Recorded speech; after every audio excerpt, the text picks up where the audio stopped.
Wake up, Micah. Um, what? Whoa. Whoa. Whoa. Hey, Jordan? This is the Macabre Podcast Universe brought to you by The Matrix. That's right, Yes. everyone. We're in it. We are We're in going to it. talk about it. We are going to do both of those things, and we are in it. How does that sound? Great. And why are we here? Well, here's the thing. A little bit ago, we had decided we were going to do the Keanu Reeves conglomerate. That is... No, why do we do His- this podcast? Well, actually, it's quite simple. Go ahead. Sorry. We exist to prove people wrong when they say that sequels are never better than the originals. So it's not a only Keanu podcast. No, if only. Yeah. But I Right think... now, we like to pretend it is. Exactly. And right now, it's like, so earlier this year, we had done a Batman specific because there's enough series about Batman that we were able to explore the Batman character. And so many people thought that it was just a Batman comic. Just like how so many people thought it was just a, I say comic? Yeah. Podcast. Like so many people thought it was a Marvel podcast. Yes. And we had to say, no, we do other things. And we were following it up with the Before trilogy and things like this. Yeah, and they're like, what happened before Marvel? Nothing to me. Yeah. Well, guess what? We're going way before Marvel. And we're doing something that came out in 1999. Can you even believe it? And the reason we're doing it is because, this is what I was going to say before, here's our series within our series, the podcast. We're doing Keanu Reeves. We are covering the man, the myth, the legend. Mm-hmm. We know him, we love him, you know him, you love him, and if you don't by the end of this episode, you will. Mm. And we talked about Bill and Ted the last couple of weeks, and then this week we're talking about one of the biggest movies in American history. Mm-hmm. This is one of the tentpoles. Yep. It's The Matrix. And I'm going to give you all a forewarning that there are 2 sequels to this movie, and they are widely believed to be kind of bad. That is kind of the consensus. But over the next 2 weeks, I'm going to try and provide an alternative opinion to that because I really like the sequels to this movie. Okay. And I think you and I might get a Micah, little look hot. at him up there on his high horse. But I think that the sequels are really good. I don't think they're bad. But I still think we're going to be fighting about is the very questionable to minutia me. of that. But Yeah. the second one in particular kind of rules. They fight on top of a semi. They do. How can that be worse than the first one? It's good. But of course, that's not this episode. This episode, we're talking about something, sometimes we cover movies. I'd say like The Dark Knight was one for me in recent memory where it was like, this is one of the big ones. Yeah. And we better make sure this is a jam-packed, full of anything someone would need episode because everybody's talked about The Matrix before. So what do we have to bring to the equation? Yeah. So here we are, and we're gonna bring it. We're gonna bring it on. Yeah. And then we're gonna bring it on again, and then we're gonna bring it on all or nothing. Yep. Okay, So as we cover Matrix, we'll simultaneously be covering the Bring It the On Bring It On series. trilogy. Or no, there's more than 3. I think there's more than 3. So okay, here's what I want to know from you though. When did you first see? This is one of those I classic. almost said Bring It On. Well, Bring It On. That was in high school and had a profound effect on me and my friends, and we wanted to learn breakdancing. Well, Bring It On's And the we cheerleader tried. movie. Oh, Are you I'm thinking thinking of Stomp of the Yard or no, Step It Up? Step It Up. I think I've Step seen Up. a Bring It On though. Step Up. But Matrix wise, Yeah. So this is one of those movies where I saw it so much on TV that I actually don't remember the first time I sat down and watched it. Yeah. So I don't really have much of a memory. Unfortunately for me, The Matrix is awesome. It's undeniable. There really is no question on that.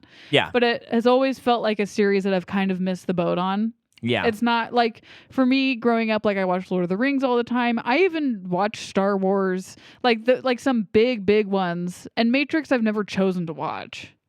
Yeah. So it's just I've always kind of missed it, I think, in terms of fandom. Although I think it's great. Sure. Yeah, this was a movie that I also totally missed. Because, 1999, I'd have been 6, little too young to get into The Matrix. Well, action-wise, no. even still. I mean, 6, I don't know. I'm not a parent, but Yeah. it does seem pretty young. But like, of course, a 6-year-old not going to understand anything about like what's a simulation. Yeah. But I can see kids at an early age like really getting into it. Well, I remember here. So we're gonna go down memory lane here for a little bit because I can tell you each time that I've seen this movie, I know it that in that way. So my first experience is there was this kid at school, and he would always come to school on a motorcycle with his dad. And you gotta tell me who it is. His first name was Austin.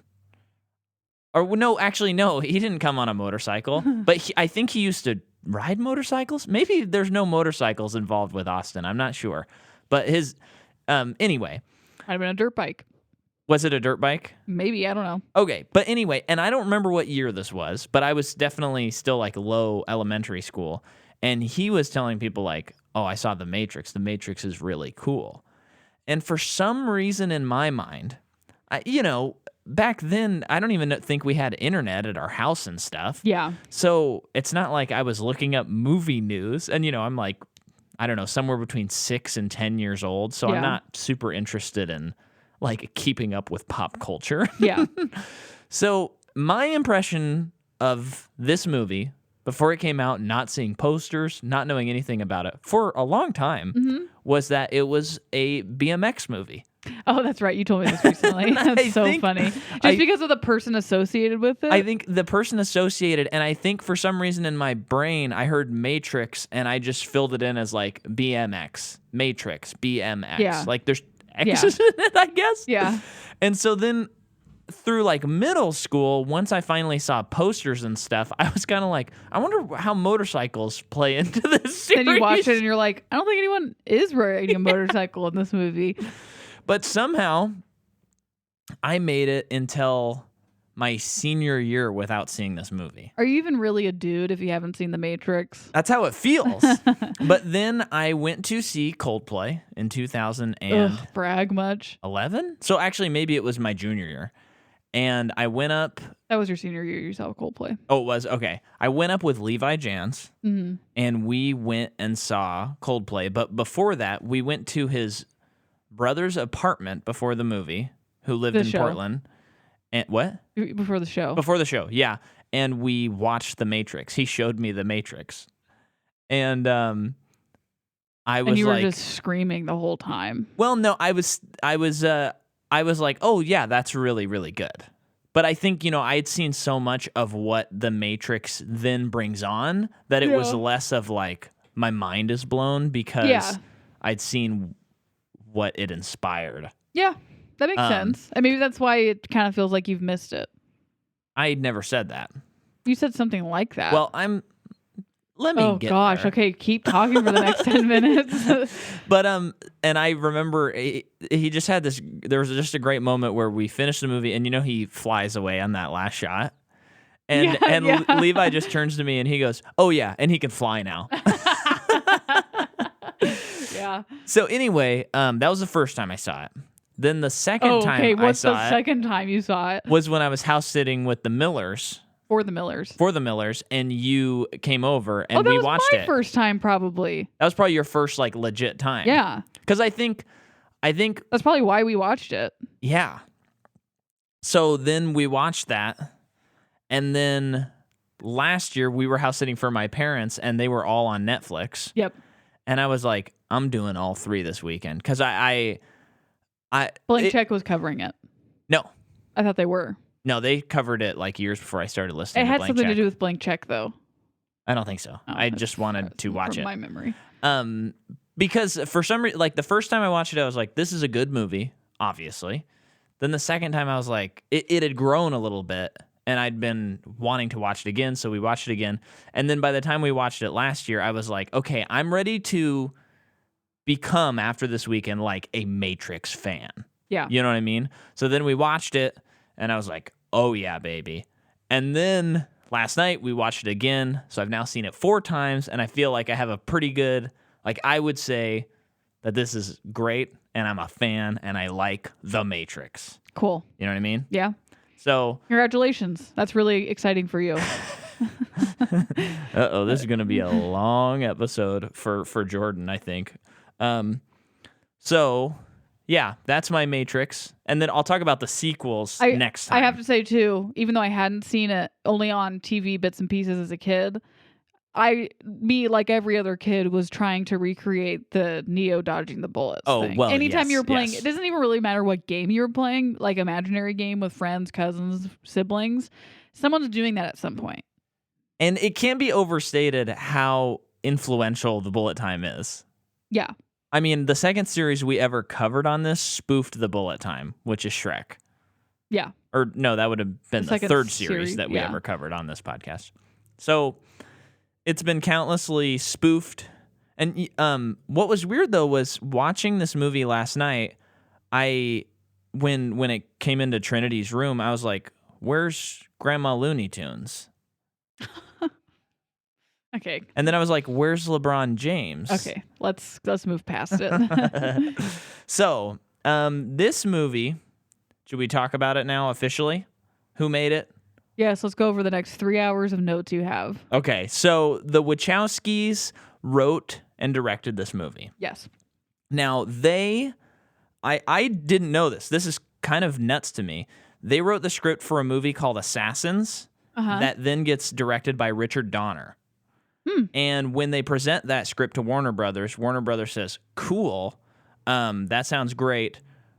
We'll buy your script and then like your next 2 movies. We want your next 2 movies." Because the script was that promising. I guess, yeah. Yeah. And so then they make this movie called Bound, Okay. which does really well, especially Have you seen it? I haven't. There's a lot of, I think there's a very famous sex scene in the movie. Okay.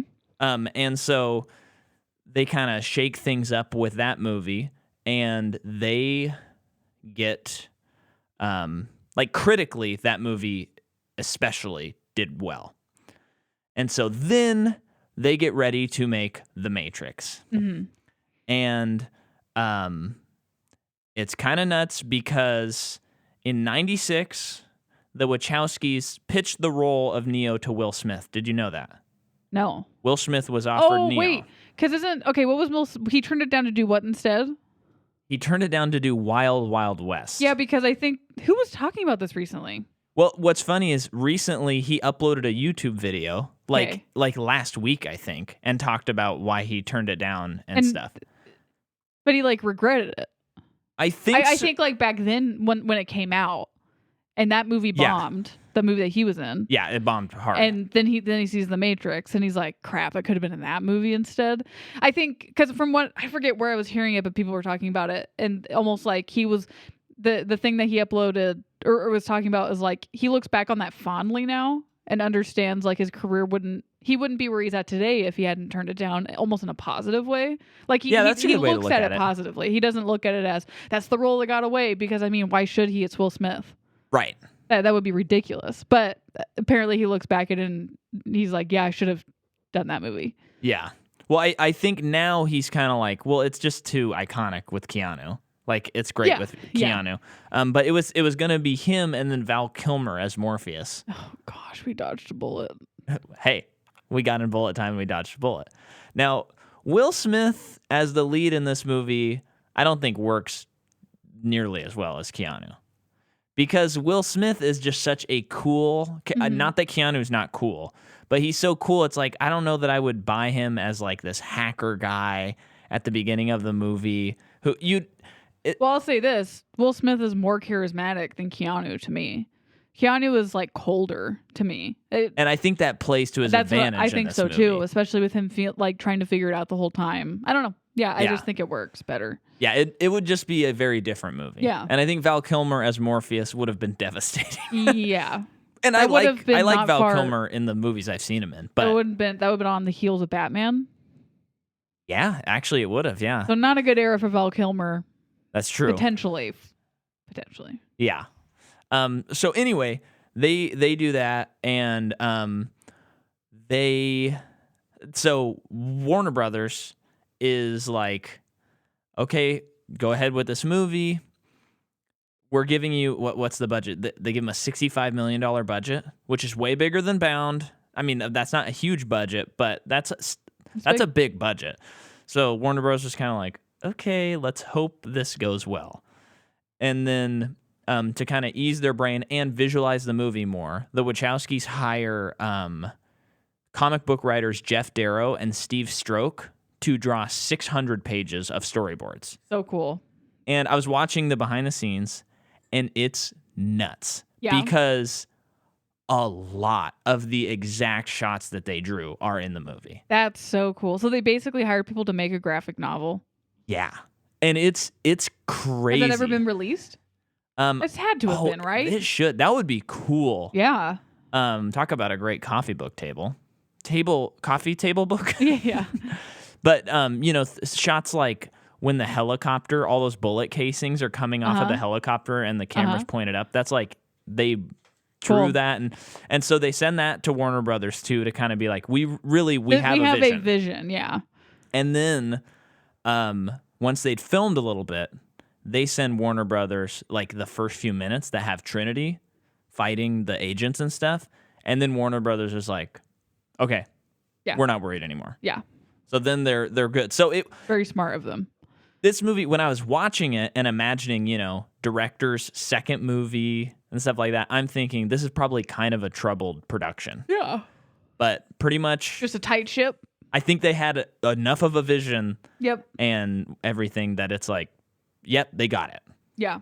Okay, so a couple other people that were involved in this movie. We have cinematographer Bill Pope, who we've actually talked about quite a bit on this. But just a reminder, Bill Pope is a Sam Raimi guy, a Wachowskis guy, and an Edgar Wright guy. Okay. So Bill Pope, one of the greats, and he did Shang-Chi as well. So we actually just talked about him. This movie's very green. Very green.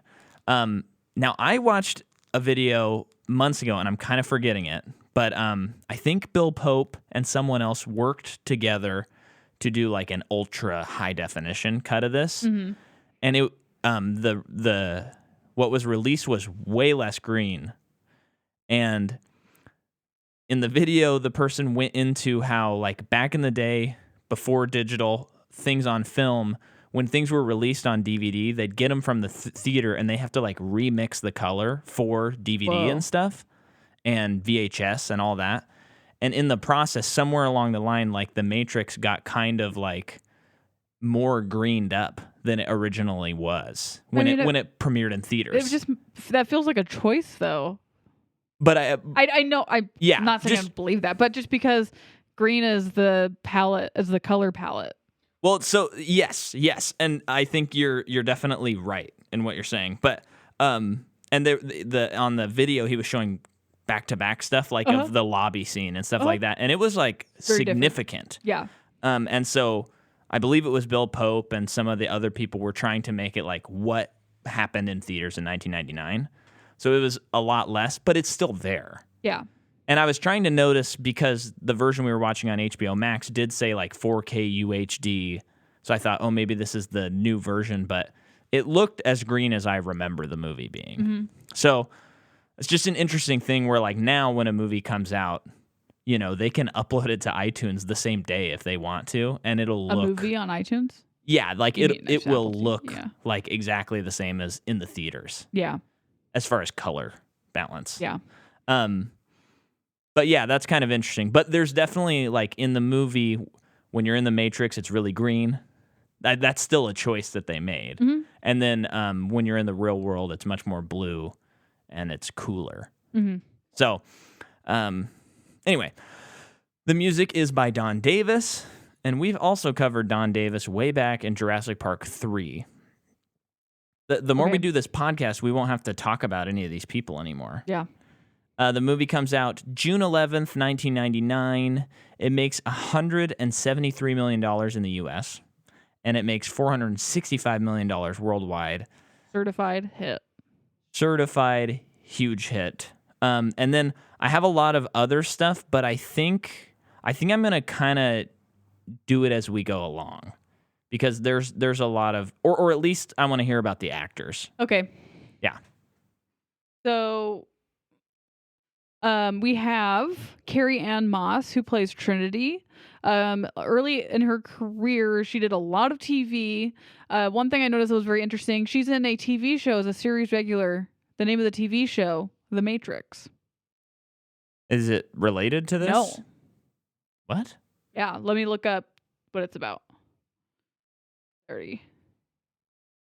I don't know if it's going to bring it up. Matrix. Stephen Matrix is one of the underworld's foremost hitmen until his luck runs out and someone puts a contract out on him. Shot in the forehead by a .22 pistol, Matrix, quote unquote, dies and finds himself in, quote unquote, the city in between, where he is shown the faces of all the men and women he's murdered in a sea of fire. And the premise is, that's half of it. I'm not even going to read the whole thing. How? It is a show called Matrix. Wait, so when did this air? 1993. 13 episodes. So just one season. Okay, wow. Yeah. That's crazy. Okay. That's kind of sounds like an interesting show. It sort of does. What a great poll. Thank you, Jordan. Wow.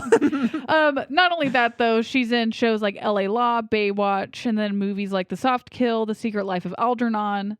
I think The Secret Life of Algernon is the last one before Matrix. Okay. And then, of course, she's also in Memento, Suspect Zero, Disturbia, among many others. I wrote down stuff for Hugo Weaving, and then Mike reminded me we've covered him a crap ton.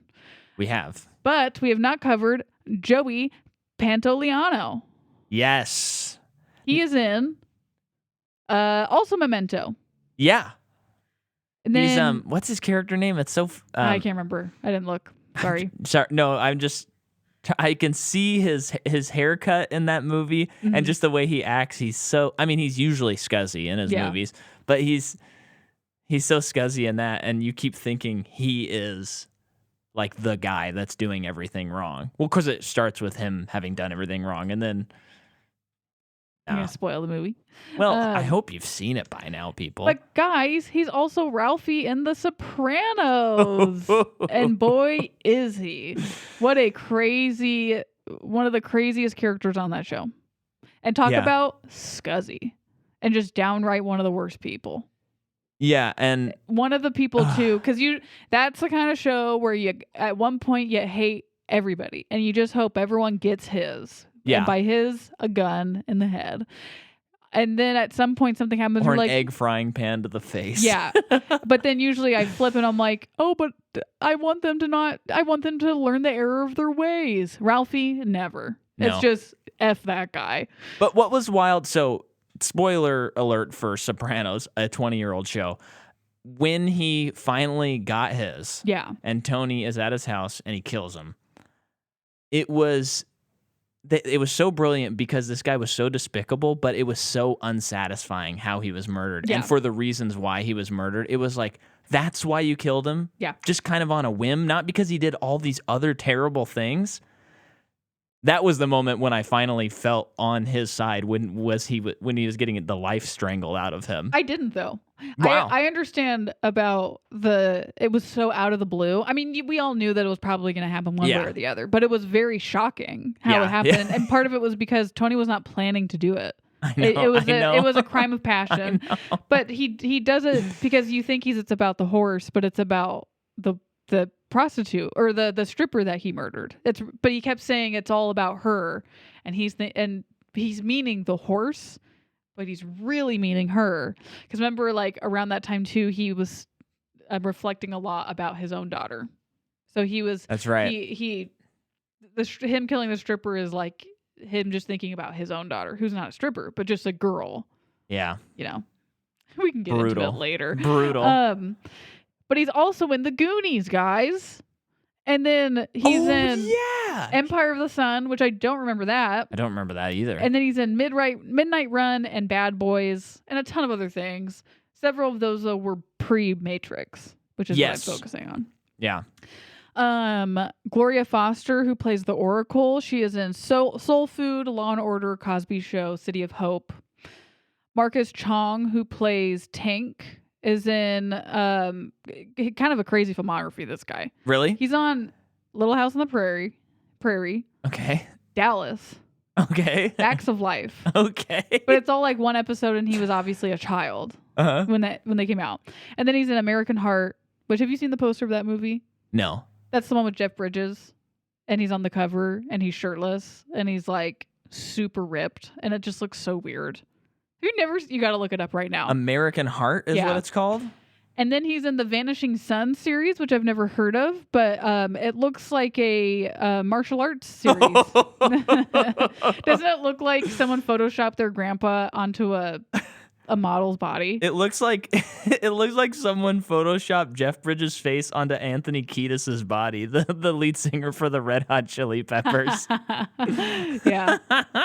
Isn't it one of the weirdest covers? I don't like that. Me neither.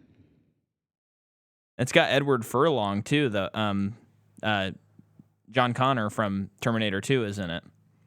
The kid. Cool. I had to think about who that was. Yeah. Okay, and then Matt Doran, who plays the young kid on the crew that I'm forgetting his name. Mouse? Oh, I don't actually something? remember ever He's hearing in his name, but I'm Thin sure he Red has. Line, as well as Star Wars Episode 2. I bet he's an alien in Star Wars His name Episode is 2. Elon Sleeza Bogano. Yeah, he's an alien. And then Belinda McClory, Sleeza Magano. who plays Switch, who is has the really blonde hair. Yeah. A lot of TV, and then a few very steamy looking movies. Okay. And then Anthony Ray Parker, who plays, I think it's Tank's brother. Yeah. He's in The Marine, The Frighteners, as well as Euphoria. It's interesting. I feel like several of these actors, not several, but a good couple of them don't have the biggest filmographies for Okay. being in this movie. That being said, though, We're someone going with to a talk about one of the big guys. filmography is Lawrence Fishburne. Wait, let me, for the audience member, for the listener of our show, Jordan slammed down her phone and she grabbed the dictionary of film to talk about Mr. Fishburne. So, in the dictionary of film, it is written. It's like you're quoting the Bible. Fishburne has had to play a lot of Regulation Black hoodlums and threats, but he is an actor who might get cast despite his color and might carry a big film. His Ike Turner and What's Love Got to Do with It, with a tour de force founded on Fishburne's own reworking of a role that had been flattened in concept by Tina Turner's Angry Stopping. He kind of goes on about Angela Bassett for a second. But he was nominated for an Oscar in that movie. That came out in 1993. But Fishburne began very early. At age 9, he did several seasons on the TV soap opera One Life to Live. And then he's in a movie Cornbread, Earl and Me. And then at 14, he went on location to the Philippines to play the young soldier in Apocalypse Now, which I did not remember, and that's crazy. Yeah, I'm remembering now, he's on the boat when they head out there. Kind of, that's what I see in my head, but I can't Yeah. imagine him being 14. Yeah. Mike and I recently watched Nightmare on Elm Street 3, and he's in that movie. And Yeah. I mean, just watch that series. I just got to do a quick little side note. Yes, please. So, growing up, it took me a very long time to finally watch Halloween and A Nightmare on Elm Street, including the Friday the 13th, which I have still not seen. But getting older, it's just like, ugh, there's so many of them. I don't want to start now. Of course, they're like classics, but they're old and they're probably going to be bad. Then I watched Halloween a couple of years ago, and I'm like, okay, that is one of the best horror movies ever made. Yeah. But I have no interest in any of the other ones. Yeah, that one was John Carpenter. The rest aren't, so they all must Yeah, suck. right? As I push my glasses up the bridge of my nose. And then we watched the new Halloween movie a couple years ago now. Yeah. And it was a fun movie. I liked it a lot. And then we heard that like this Halloween 2 or 3, the which one? Like Halloween 3. They made a Halloween movie that has nothing to do with Michael Myers. And it's like, okay, hold on. That sounds interesting. So and if you don't know, so please. Yeah. So they made Halloween, then they made Halloween 2, and Halloween 2 has Michael Myers in it. yeah. Then when they made Halloween 3, the studios thought, what if we did a Twilight Zone-esque thing where every single year, Halloween in October, there's going to be a new Halloween, and it'll be a different scary movie, different directors, different creative, whatever. But then Halloween bombed. 3, Season of the Witch, totally bombed.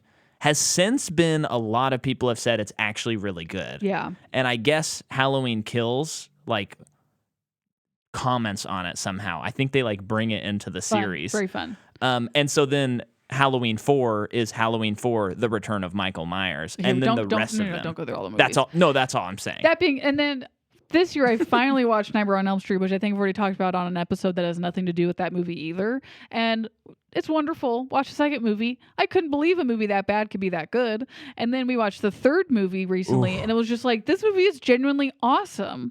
Okay, Yeah. fine, Micah. We're taking the plunge. We're watching these series now, and it just feels so good. Yeah, and I will say when we last October, when we were covering Insidious, we named a few series. We said we don't ever want to cover Saw, we don't ever want to cover Halloween, Friday the 13th, or Nightmare on Elm Street. And I'm telling you what, Next start Halloween, you might be watching- getting a surprise. Yeah, start watching Nightmare on Elm Street now because we're definitely covering it next year. Yeah, Freddy just wants to play, and we're gonna play with him. And I think at least Halloween, I think I'd be up for covering as well if we ever wanted to. So anyway, Yeah. back to this. Lawrence Fishburne And is also. and Lawrence Fishburne is in Nightmare on Elm Street 3. You probably said that, I but in did. case you didn't. I did. It was fun to see him in that. And then he's also in School Days, King of New York, Class Action, Boys in the Hood. I'm trying to see right before Matrix. Let me turn the page of this dictionary. He's in Othello. Yeah, he's on Othello.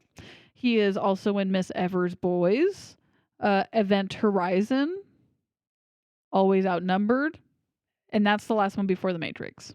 Cool. That's it. Okay, is that all of your cast of characters? Yes. Sorry, it was probably really loud. Yeah, do you see the Yeah. waveform? It's actually not bad though. Okay, so I'm actually looking over my notes, and I think I can cover a couple more before we Okay. dive. One thing that's cool is production-wise, there are grids all over the Matrix. So like they built the sets so that like everything is built and is like a grid formation. So I like don't the get it. office buildings, like wall patterns look like grids. Okay. Like everything in the fake world, not everything, but It's most designed things that way. is supposed to look like a machine kind of did it. Got it. And then whereas when you go to the real world, it's much more like schlocked together. And you know, it instead of taking the approach of like they have this pristine ship, it's all like, oh, this very much looks like people made this ship. Okay. There's smudges Yeah, everywhere and okay. stuff like that. So that part is cool. Sci-fi needs to get back into being clunky, I think. Yeah. It's like a lot of sci-fis today, and this isn't really a big critique or anything, but a lot of it is imagining, oh, well, in the future we would be more efficient and cleaner. So everything is very sleek and all that stuff, and that totally makes sense. Sometimes it's even super interesting, Uh-huh. the imagination behind it. But I just love that this movie is so clunky. Especially, I think, because of that juxtaposing between machine and human. Yeah. It's good. It's great. Mhm. I mean, the amount of world building that is not spoken of in this movie is incredible. Like, I hope when we see Dune, but we have seen it upon this recording. Well, Yeah, we're only this days comes away out. from seeing it right now. but since that is set in a world, in another dimension, world, whatever, I hope it's a little clunky. Yeah, I think it will be. Yeah. So another thing that the Wachowskis did is they made sure all of the actors understood and knew the philosophy of the Matrix. Hmm. And even to the point of like Keanu Reeves had to read that book, Simulacrum and Simulation, before he got the script. So riveting. So, and then our boy Yoon Woo Ping did the choreography for this movie. Mhm. And I'm going to read a little bit on this too. Yoon was optimistic because when they were getting ready to get the actors training and stuff, but then began to worry when he realized how unfit the actors were. Yoon let their body style develop and then worked with each actor's strength. He built on Reeves' diligence, Fishburne's resilience, Weaving's precision, and Moss's feminine grace. Yoon designed Moss's moves to suit her deftness and lightness. Prior to the pre-production, Reeves underwent a 2-level fusion of his cervical neck spine due to spinal cord compression from a herniated disc. What? He was still recovering by the time of pre-production, but he insisted on training, so Yoon let him practice punches and lighter moves. Reeves trained hard and even requested training on days off. However, the surgery still made him unable to kick for 2 out of 4 months of training. As a result, Reeves did not kick much in the film. Weaving had to undergo hip surgery after he sustained an injury during the training process. Those were 2 separate things. Yeah. But so when you look up the training stuff, most of the time Keanu Reeves has a neck brace on? like the foam ones. Sorry, did you say that it happened from another movie? Or is it just a thing that happened? I think it's a thing that happened. Yeah, okay. And so he had to get this surgery, and he said that he was like starting to go like paralyzed in his legs. Yeah, I actually have it's like a fourth cousin of mine that I don't know very well, but her spine is like fused. And Wow. Much of her life has been, I think even especially in the last couple of years, crazy risky surgeries. Really? She would probably go paralyzed, I think, if she didn't get them. Just a crazy thing that you can be born with. Yeah, that's wild. It's just wild.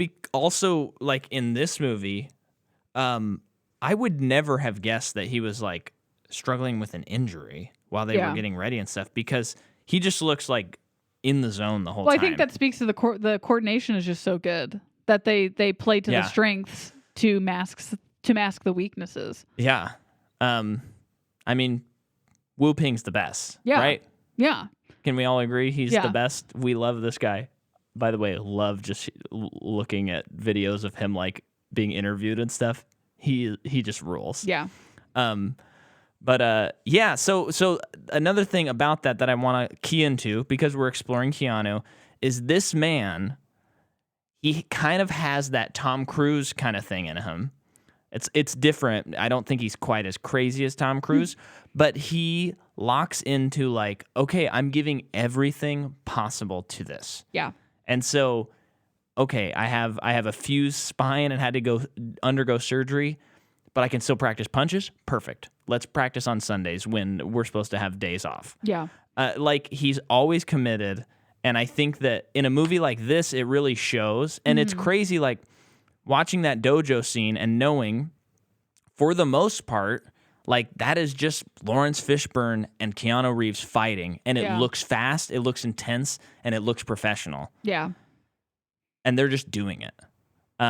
And I think that's another reason this movie is a cut above a lot of other movies. Yeah. Because it just has that definable quality to it. It's tactile. Right. But let's get into the movie now. So, or do you want to take a break? Let's take a break. Well, here we are, folks. It's the Christmas season, and that means I'm putting on another Christmas show on my YouTube, much like I did last year. This year, it's December 11th, 7 p.m. Pacific Standard Time will be the premiere of Christmas at the Movies. 5 of the songs are going to be available for everyone, and 5 of the songs are only going to be available to patrons of any tier.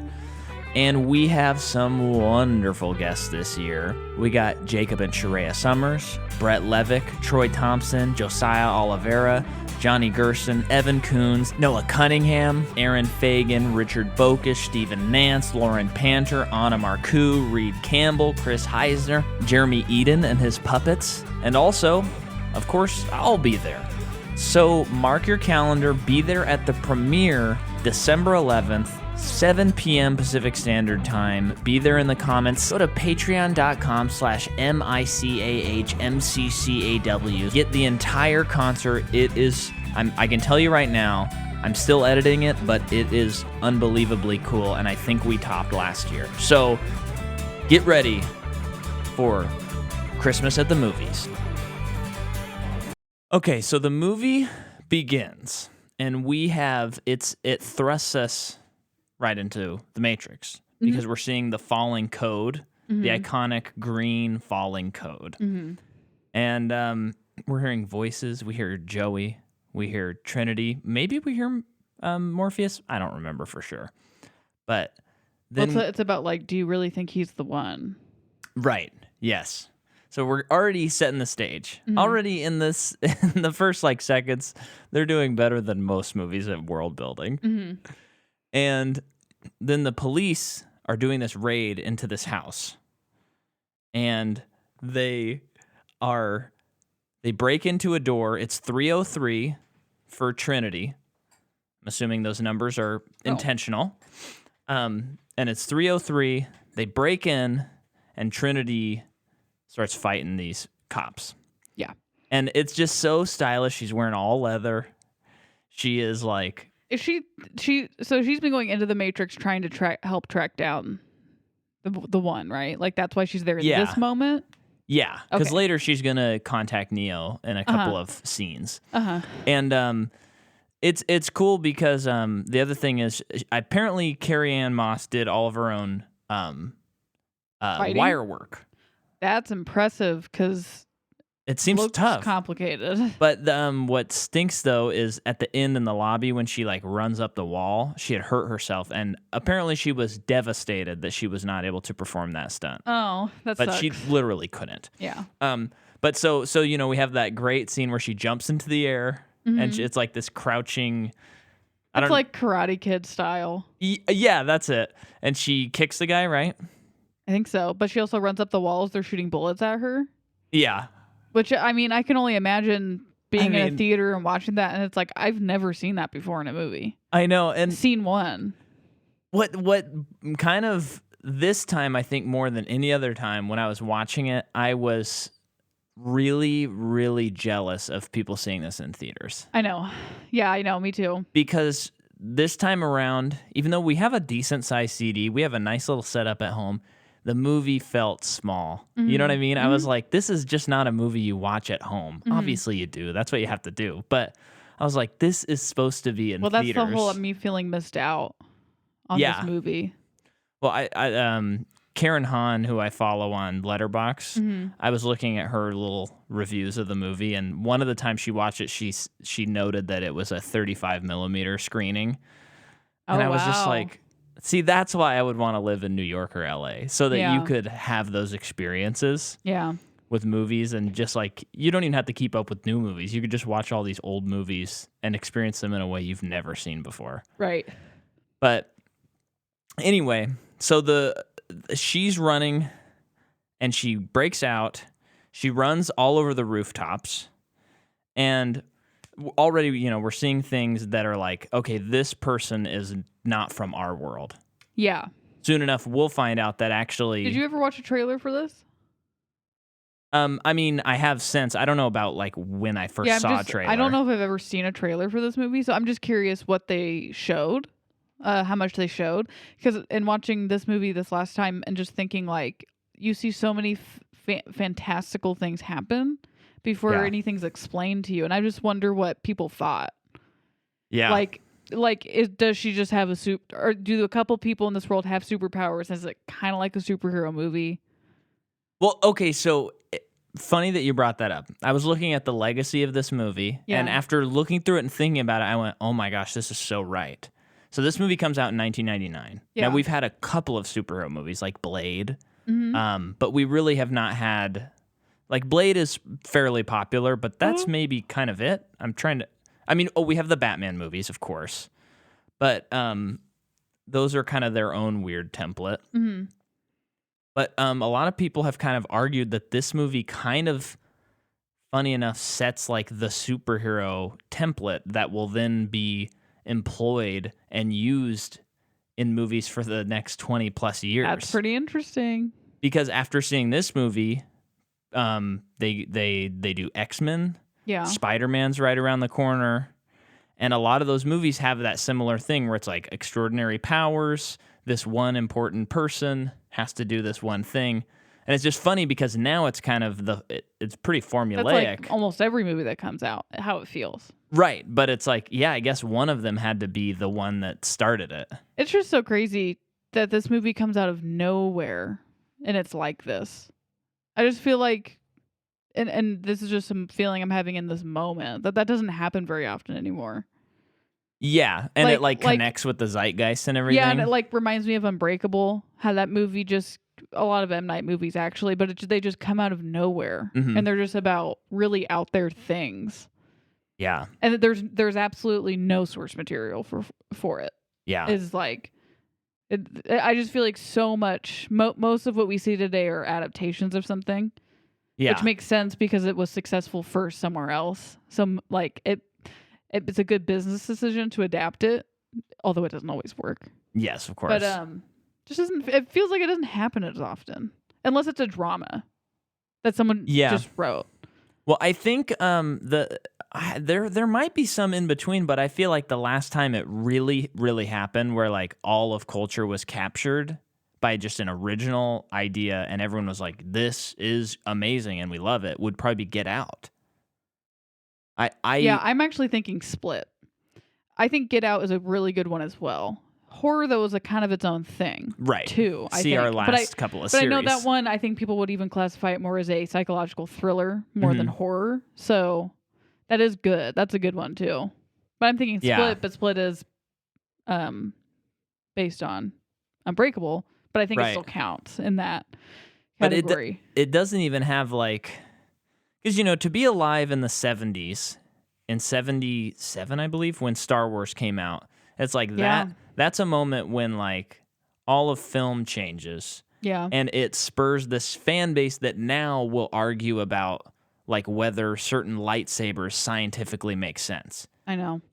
And I'm not getting into the right or wrongs of that, but I think Matrix, like you're saying, is one of those series where it's just original and it has this insane fan base. Yeah. Yeah. And it's, even you think Lord of the Rings, well, those are books. Harry Potter, books. Those books. Because, I guess Get Out, like, captured everyone, but it's not like, oh, when are they going to come out with the next, like, Get Out toys? Yeah, I guess that is what I'm trying to think of as it made up a world. Yeah. And the only thing I can think of at this time is the Unbreakable stuff. And that's probably because I've watched it not that long ago, though. Yeah. And those, but remember when Unbreakable came out, it didn't do that well. No, I know. So but still, that's like. I know. And it's just. We covered it earlier this year, so go back and listen. I know. Folks. I'm probably be thinking about this. I probably won't think about it for much longer after we're done recording this, but I'm just trying to think of movies. I just feel like this doesn't happen as often anymore. And not this, I don't even know if it was happening at the time. That's what makes it so exciting. Yeah, I think it's rare that it happens at all. Yeah, yeah, and if anything, I should be thankful for that. Yeah, because if we were to take a list of like all the successful franchises and their high points and stuff like that, I don't know how many of them would be like they originated in this movie form. Right. I mean, Indiana Jones, but that's really old too. Mm-hmm. Star Wars. And then there's a lot of adaptations of adaptations of other things that, anyway, I think you're stressing how crazy it is that we're just like thrown into this world and it just instantly connects with everybody. Yeah. And I'm also now realizing too that people aren't probably thinking so much about superheroes at the first time they're seeing this. Maybe they are, but I don't think so. But because we weren't oversaturated with superheroes yet. So if anything, people are. I wonder if it was just like no one's even asking questions yet because they're just letting the movie take them. Yeah. And this movie, most of its exposition delivered very well. Yeah. But I feel like if this movie came out today, it would be so heavy-handed. But it would be so easy to do it in a boring way. Yeah. And it is going to come out today. Superheroes. Because of Matrix Resurrection. Yeah, but because we have the other three, I would be surprised if they made it so exposition heavy. I mean, it's going to be because that's the nature of these movies, but I think I think that Matrix 4 is going to be as exposition heavy as this movie, at least. And because they have to be because they're good at doing it. Right. They have to say like, okay, we finished the series, but we're starting it again. Why? Yeah, right. And they have to convince us that it wasn't because the Wachowskis' last several movies have bombed. That's what they have. I didn't even think about that. Yeah. Yeah. And then one of that makes me kind of nervous. I think Lily, I believe, is not a part of the movie at all. Who's Lily? That's one of the Wachowskis. Oh, sorry. So there's Lily and Lana. But didn't they write it together? No. So I believe it's Lana. What's the story behind It's that? two L's and 2 syllables, so I may be mixing them up. We'll clear it up when we get to Matrix Resurrections. But one of them, I'm pretty sure it's Lily, directed and wrote it all. And the other one, Lana, was like, I don't want to be a part of it. There's nothing else to say. I know. Oh, that's scary, man. And they've never done a project apart from each other. I'm remembering that now. Yeah. Crap is all I have to say about that. But it's gonna be good. It's gonna be good. I haven't seen the trailer. The trailer is so I'm good. very confused by what I have seen of it, but we're here to talk about the first movie. Yes, we are. So they're superheroes. It kind of. I mean, it ends with Neo flying away. Yeah, that's true. So, so there is an argument to be made for this being kind of the fulcrum point for the superhero era, even though it's not even today classified as a superhero movie. Yeah. Kind of crazy. Yeah. So Trinity runs off. She jumps over a building, and the AI person goes after does the same thing. Yeah. The dude with the sunglasses. Agent Smith. Thank you. Is following them. Yeah. And jumps in the air, and it's just kind of like, what's crazy what too is happening? Is they do such a good job of it. They take the time to cut back to the police that are also in pursuit, and they're like, how can they do that? That's we're so alike, Jordan. I wrote cop when she jumps. That's impossible. Because that's something that gets thrown away a lot is showing. Because we're the police, like people. They're the audience in this moment. Yeah. Like they're us, and they're. But for them to be amazed, it brings the amazement up, and it brings us into it. I think. Yeah, because sometimes in movies, a lot of superhero movies, in fact, they just kind of do stuff, and there's no reactions to what they're doing, and sometimes we need that to really hit home. Like, that was amazing what they just did. Yeah. And so then she runs to a telephone booth. And she's getting a call, and, it's very frantic. The music rules. And she's told to go to this telephone booth. Like, all she is given an address. Yeah. But she knows what is there. And then Agent Smith, gets in a car. Yeah. And he's chasing, and he can, turn into other people. So you're seeing all these things where you're like, this is insane. And the car drives into the telephone booth she's at, and right before she disappears, and the phone goes slack. Mm-hmm. And she puts her hand up to the telephone. Rams into the right. I'm thinking of the second time that it happens. Second Keanu series with a phone booth. We can't neglect to say that. There's got to be phone booths in John Wick that we're forgetting. There's got to be. It's got to be like a portal into the like a door that gets him into the place where all the assassins live. Yeah. Or hang out. So then she goes away, and then we cut to Neo. Mm-hmm. His name is Thomas. His world Anderson. Thomas Anderson. Mr. Anderson. And he is on his computer. He has a quintessential 90s hacker room. I mean, this is the template of the hacker room. Messy. There's probably a cup of noodles lying around, a couple of them lying around somewhere. Yes, there are. Unmade bed, unkept hair, probably in need of some laundry being done. But he's asleep at the computer. Yes. And on the computer it says, "Wake up, Neo." Yeah. Which is... Does it say... Do they call him Neo? No. I think they just say, "Wake up." Yeah, which is, both metaphorical and literal, which is cool. Because they're waking him up from the world he thinks he lives in. Yeah. And so then he has this conversation with someone online. They tell them, basically to follow the rabbit, the white rabbit. Oh, white rabbit, which is, here's the other cool thing is, we talk about this so much on how a lot of really great stories, if you're not familiar with what they're based on and stuff, you just go, oh, wow, that's insane that someone made this up. Mm-hmm. But then you watch this movie, and then you start seeing there's all this kung fu stuff. Mm-hmm. There's all these action commentary templates on nihilism and simulation, how everything means nothing. And then, and then this is so then, but at its core, this is an Alice in Wonderland story. They're telling us right off the bat. And this is crazy, man. So when This is when I was in crazy, man. college, my freshman year of college, I took this class just about Alice in Wonderland, and we read Yeah. Alice in Wonderland and Through the Looking Glass, and it was the best class. 'Cause the professor was so great, and yeah. So at the end of the term, we had to write a paper about Alice in Wonderland, and it could be about literally anything.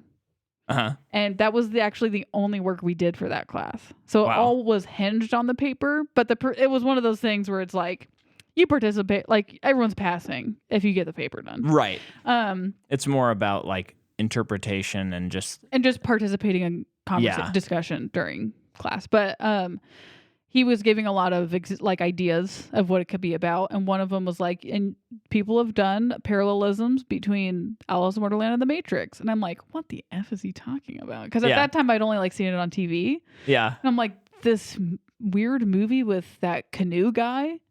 Oh, right, because you didn't know his name. You knew it by then, though, right? I don't think so. Really? I don't. Well, maybe. Whoa. I don't know. But at then I was just like, that guy sucks. Yeah.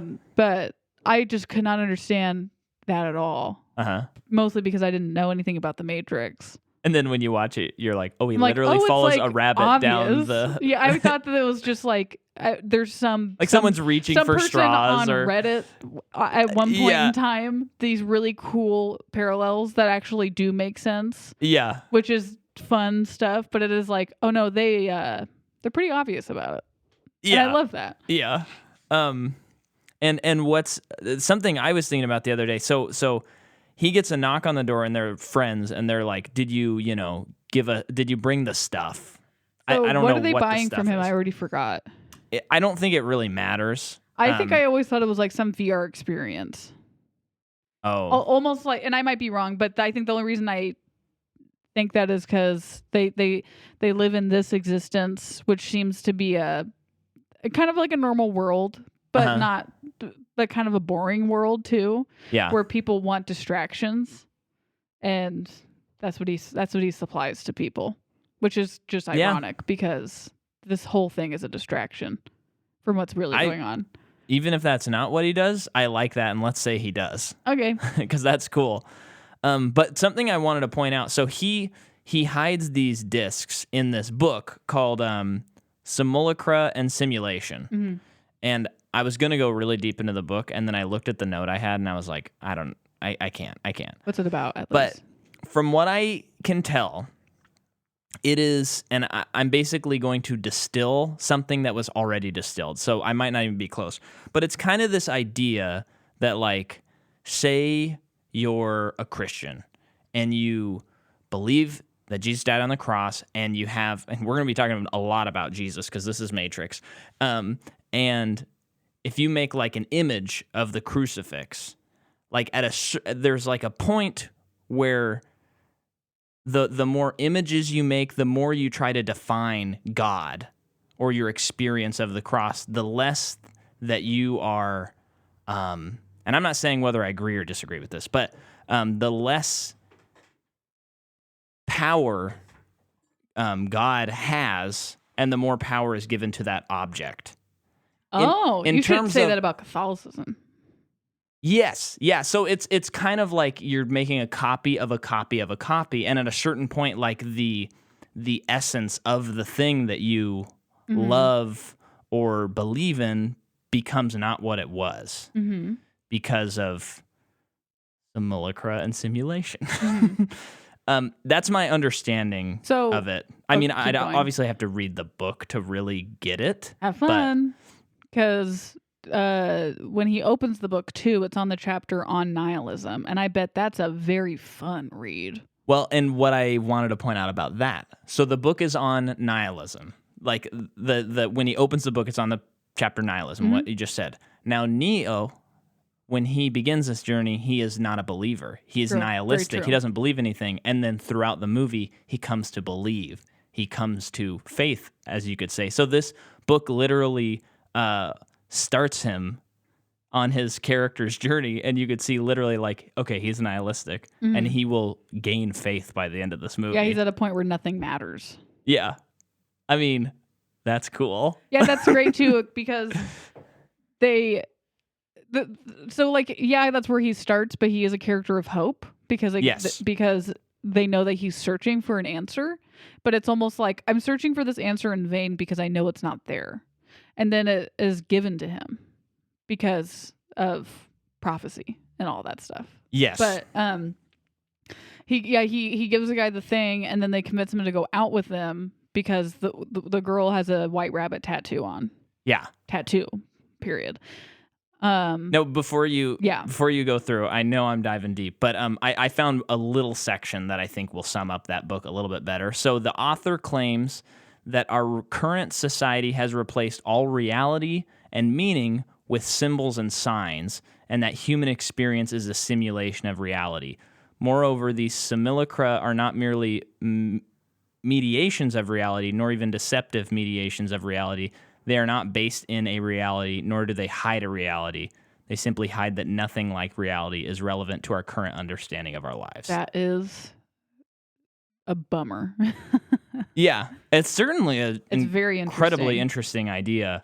And I think on a religious level, I mean, even in like non-denominational churches and stuff, there can be something where it's like we're worried about, like someone might be worried about something that has nothing to do with scripture or Christ's teachings, and that is what they're focusing on. And so they've lost like the reality of what that is. And on a more secular level, I could just think of like social media, like how those things have defined reality. Like they are symbols that define Oh reality. my gosh, I just reeled a little bit. And it is one of those like cliche things where it's like none of it's real, and none of it is real, but we all buy Yeah. into it anyway. Yeah, and like we all spend too much time on it anyway. yeah, This podcast is not a reality. simulacra.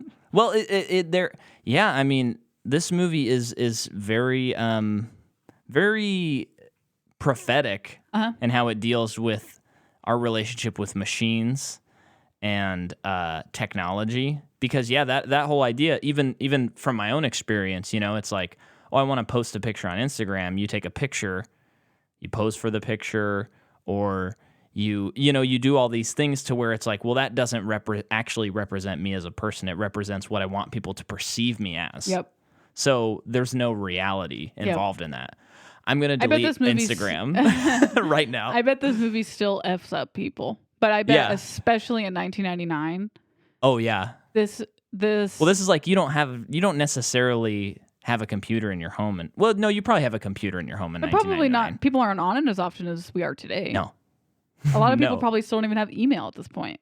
Well, a lot of people probably do. You've got mails already out at this point, I think. Yeah, that's nuts. Yeah.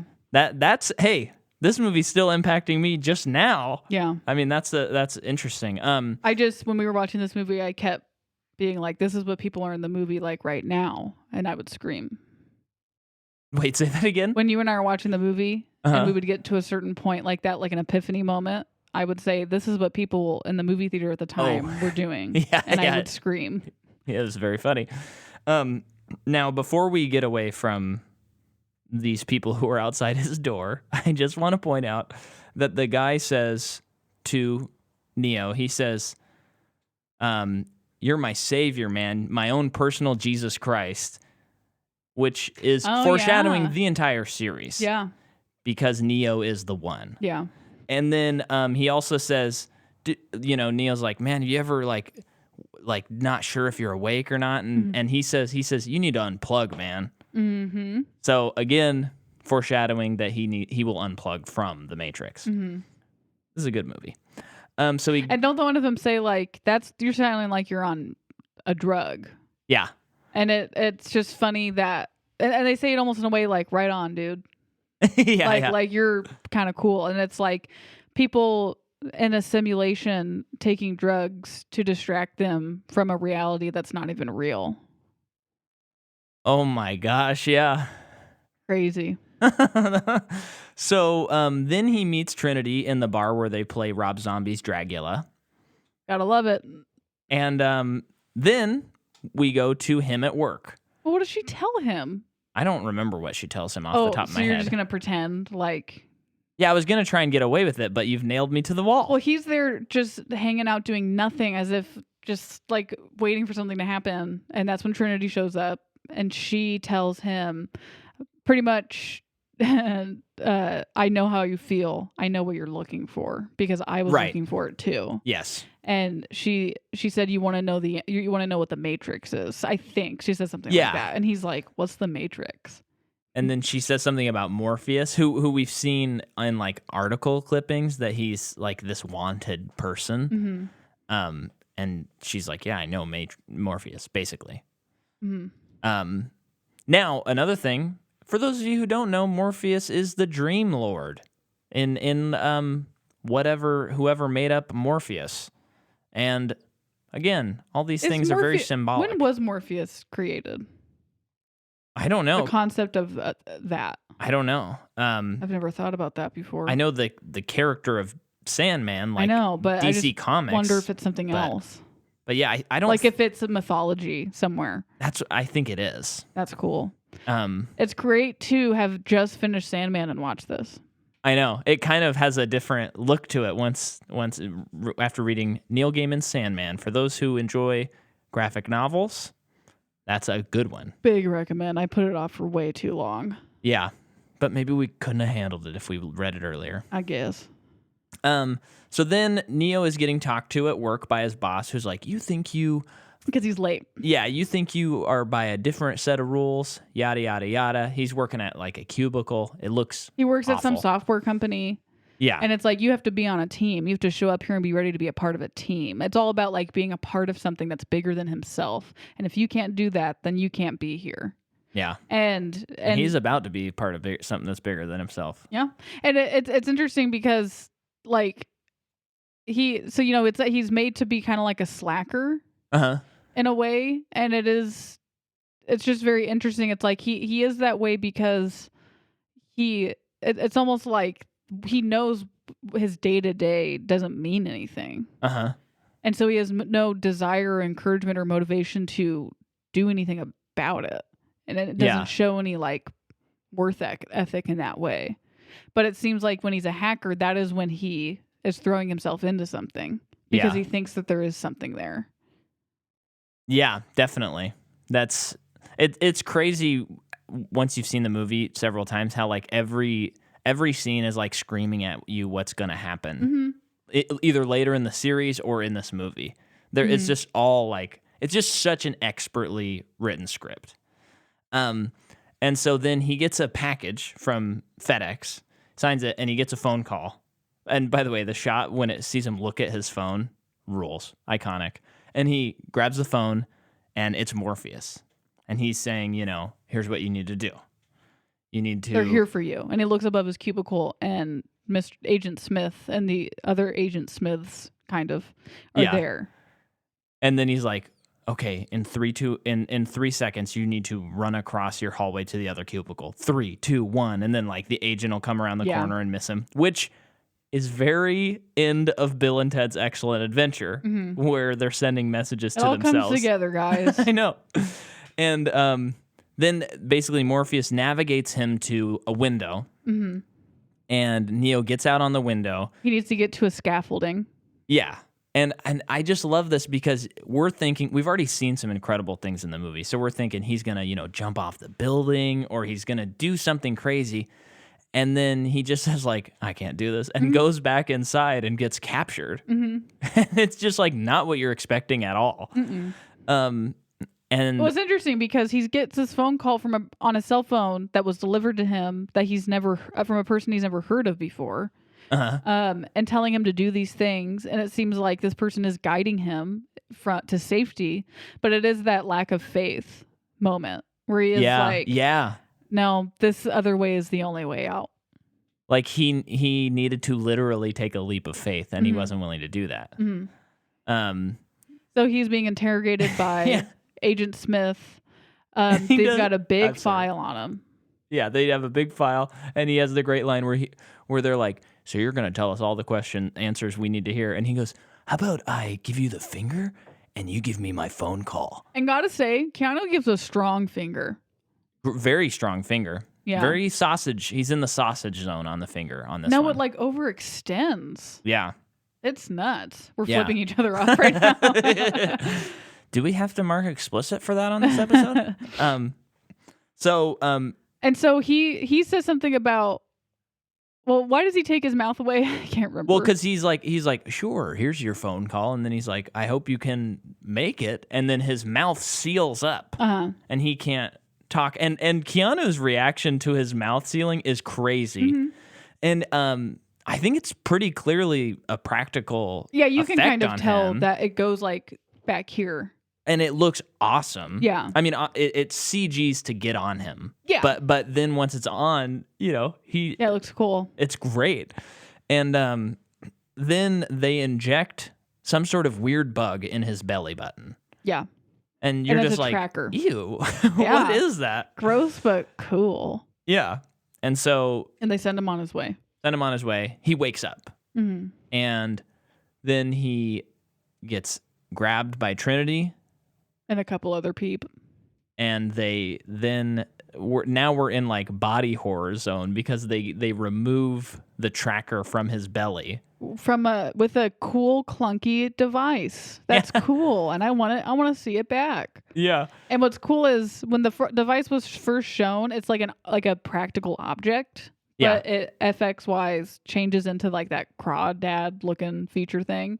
Oh yeah, the Creature tracker thing. you're talking Yeah, about. but then when they take it out of him and they throw it out the window, it turns back into the practical I know. thing. It's very cool. It's such a good just the whole like visualization of the machines, because even the Sentinels could have looked really boring, but I think they look awesome. What's this? Oh, the little Like the tentacle octopus things? Yeah, they're so cool. I love They're them. so cool, and like in the third movie, there's just so much machine stuff that's in the real world, and I think it all looks so cool. Mhm. And it's just People have a lot of more issues with thought that out. part of it, though, right? yeah. But Yeah. we'll get to that. But when he's in the car, so he's like distrustful of them now. He's like distrustful of everybody. Yeah, he doesn't know what to believe at this point. It's a good point that they made that he's Yeah. like, I don't know if I want to be in this car with you guys, but because obviously you're holding a gun to me. Right. Why would I trust you? Exactly. But I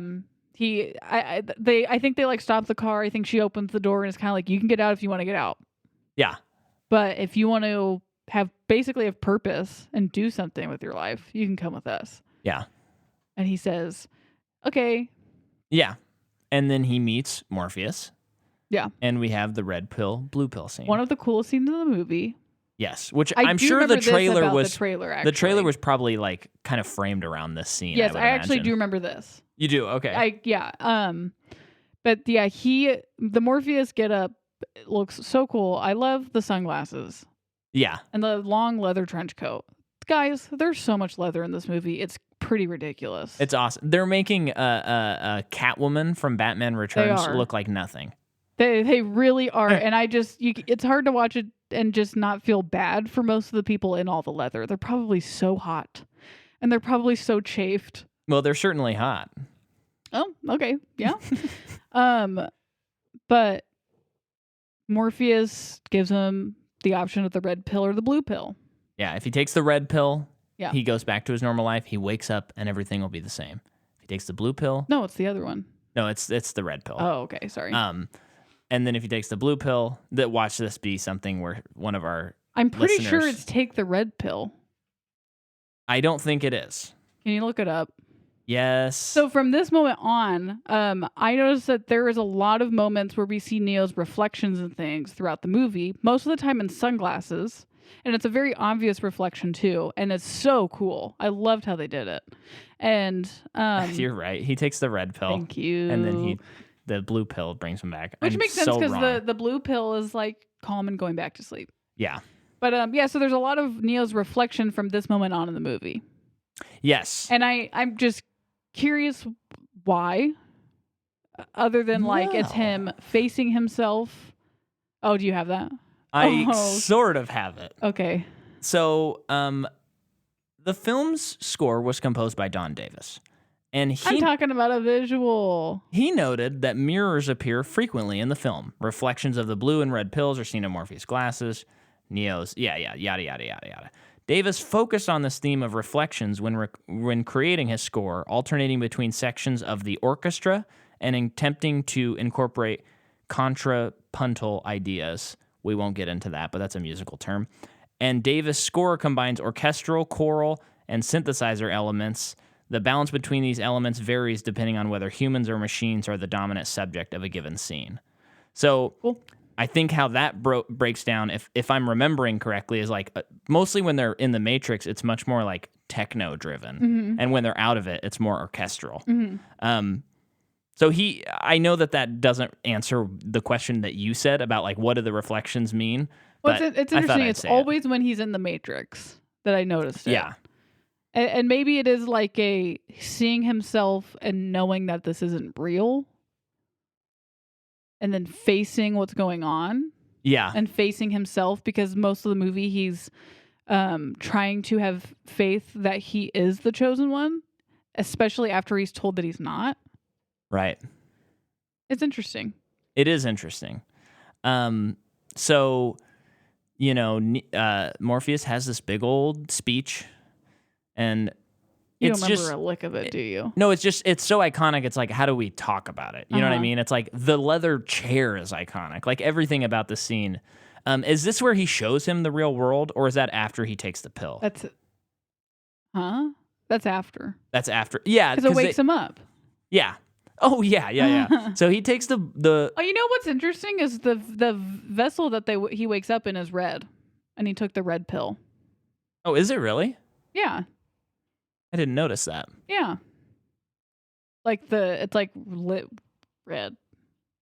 So he wakes up in his goo pod. Yeah. And the juxtaposition of this like crazy sci-fi world where there's lightning bolts flying everywhere and humans are being used as batteries compared to everything else we've seen in the movie is very drastic. Yeah. What do you think of the design? I love it. Mm-hmm. What do you think? I love it too. It's great. It's very tactile. The real world is, and it almost feels like it is more real than the Matrix. Yeah. Which you had already mentioned, the Matrix is very, well, it looks very green for one, Yes. which I guess isn't intentional. Well, no, it is. It is. Okay, It's okay. just, yeah. It's more green than they intended potentially. Yeah. Doesn't matter, but it just looks a lot cleaner in the Matrix, and then in here in the real world, it's just very tactile and Mm-hmm. yeah, I feel like you can feel it. Well, and it's crazy to see, like Keanu wakes up, he has no hair on his body, Mm-hmm. and he has all this stuff plugged into him. And like when it all shoots off, it's gross. The design is so good. Yeah, it's like kind of body horror. Yeah. Like, and it's all, I mean, it's all like practical looking stuff. Yeah. I mean, it's crazy. And then he shoots down the poop tube. And Well, but a thing comes into him like a machine. yeah. That's Oh yeah, one and it that they like grabs control. him. What? Well, what happened? Because it like grabs him and then it lets him go and just goes away. Yeah, because the whole time the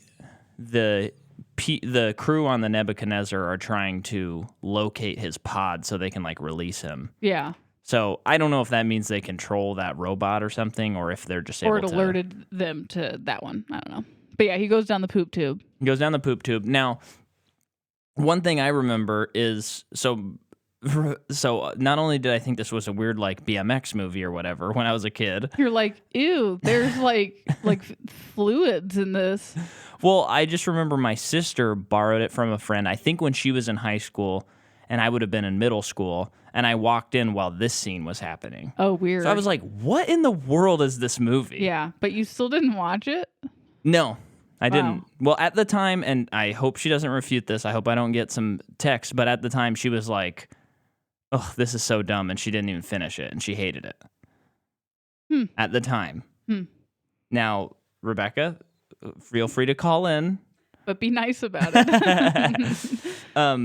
But I mean, I don't think she likes this movie or these movies, but we'll see. She might have changed that opinion. So he wakes up in the pod. We finally get to see Joey, our boy, Mr. Pants, Yeah. who we love. Yeah. And then right away they plug him into the Matrix. They do? And they take that big old like spike thing, shove it up into his Yeah. skull. Oh, is that when him and Morpheus are in the White Room? Yeah. Okay. Yeah, so pretty much for the next big chunk of this movie, it's all explaining to Neo what is going on Yeah. and what his purpose is in all of it. And it is like a pretty weighty info dump. Yeah. But I think it's done really well. I think that it's just written well and the visuals are very, very cool.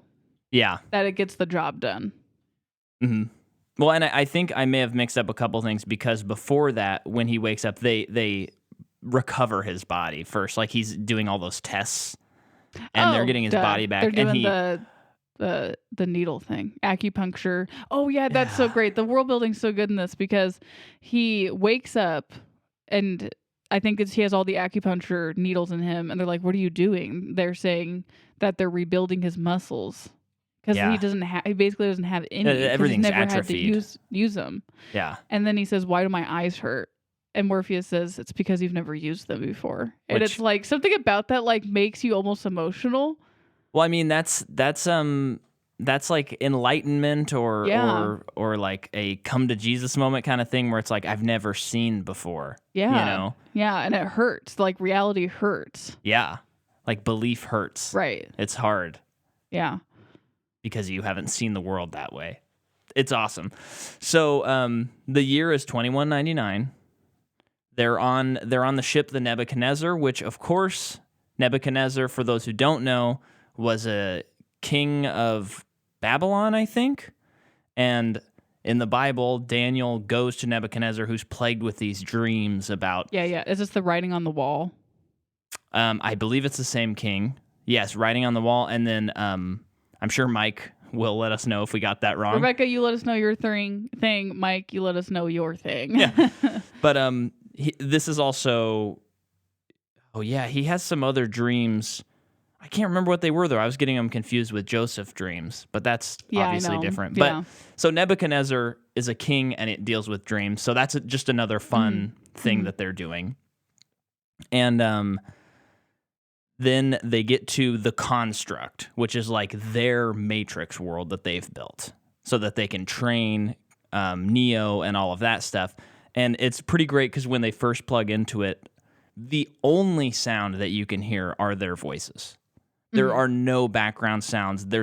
So it is like completely this blank space. And it's so cool. And that's when he explains just everything, like you were saying. We marveled at our own intelligence and works, and so we created AI, and then AI took over. Mm-hmm. So along with all these other themes and everything that this movie's saying, it's also saying that like humanity has the potential. One could argue maybe it already has done this, where it's like we build our Tower of Babylon, and then we get scattered. Mm-hmm. Yeah, it's interesting too. Because he says that when he shows Neo what the real world looks like, and like the sky is just completely full of clouds and lightning, and he says that's what we did. That's what we think. We think that we did that because when AI was created, they ran off of solar power. Yeah. So the humans shrouded the sun, but what they didn't know is they deliver like humans harness enough energy to make them basically farmable. Yeah. For AI. Yeah, that's cool. It's awesome. I mean, this is all just crazy, crazy stuff. And when he was talking to him about that, I think that's when they showed like a baby, like babies, like being grown, and then they're fed dead. Like when you die, you're liquefied and you're fed to babies. And the effects were most of the effects in this movie really hold up, man. Yeah. They look really good. I think that baby was practical. That baby looked way too real. The baby looked really good. Yeah, I'm pretty sure that was like a puppet. Wow, that's crazy. Because it's just like it couldn't have looked that good. I know. But yeah, and even the actual effects of the movie, of course they've aged. I mean, the movie's 23 years old or whatever, but it looks pretty dang good. Yeah, it does.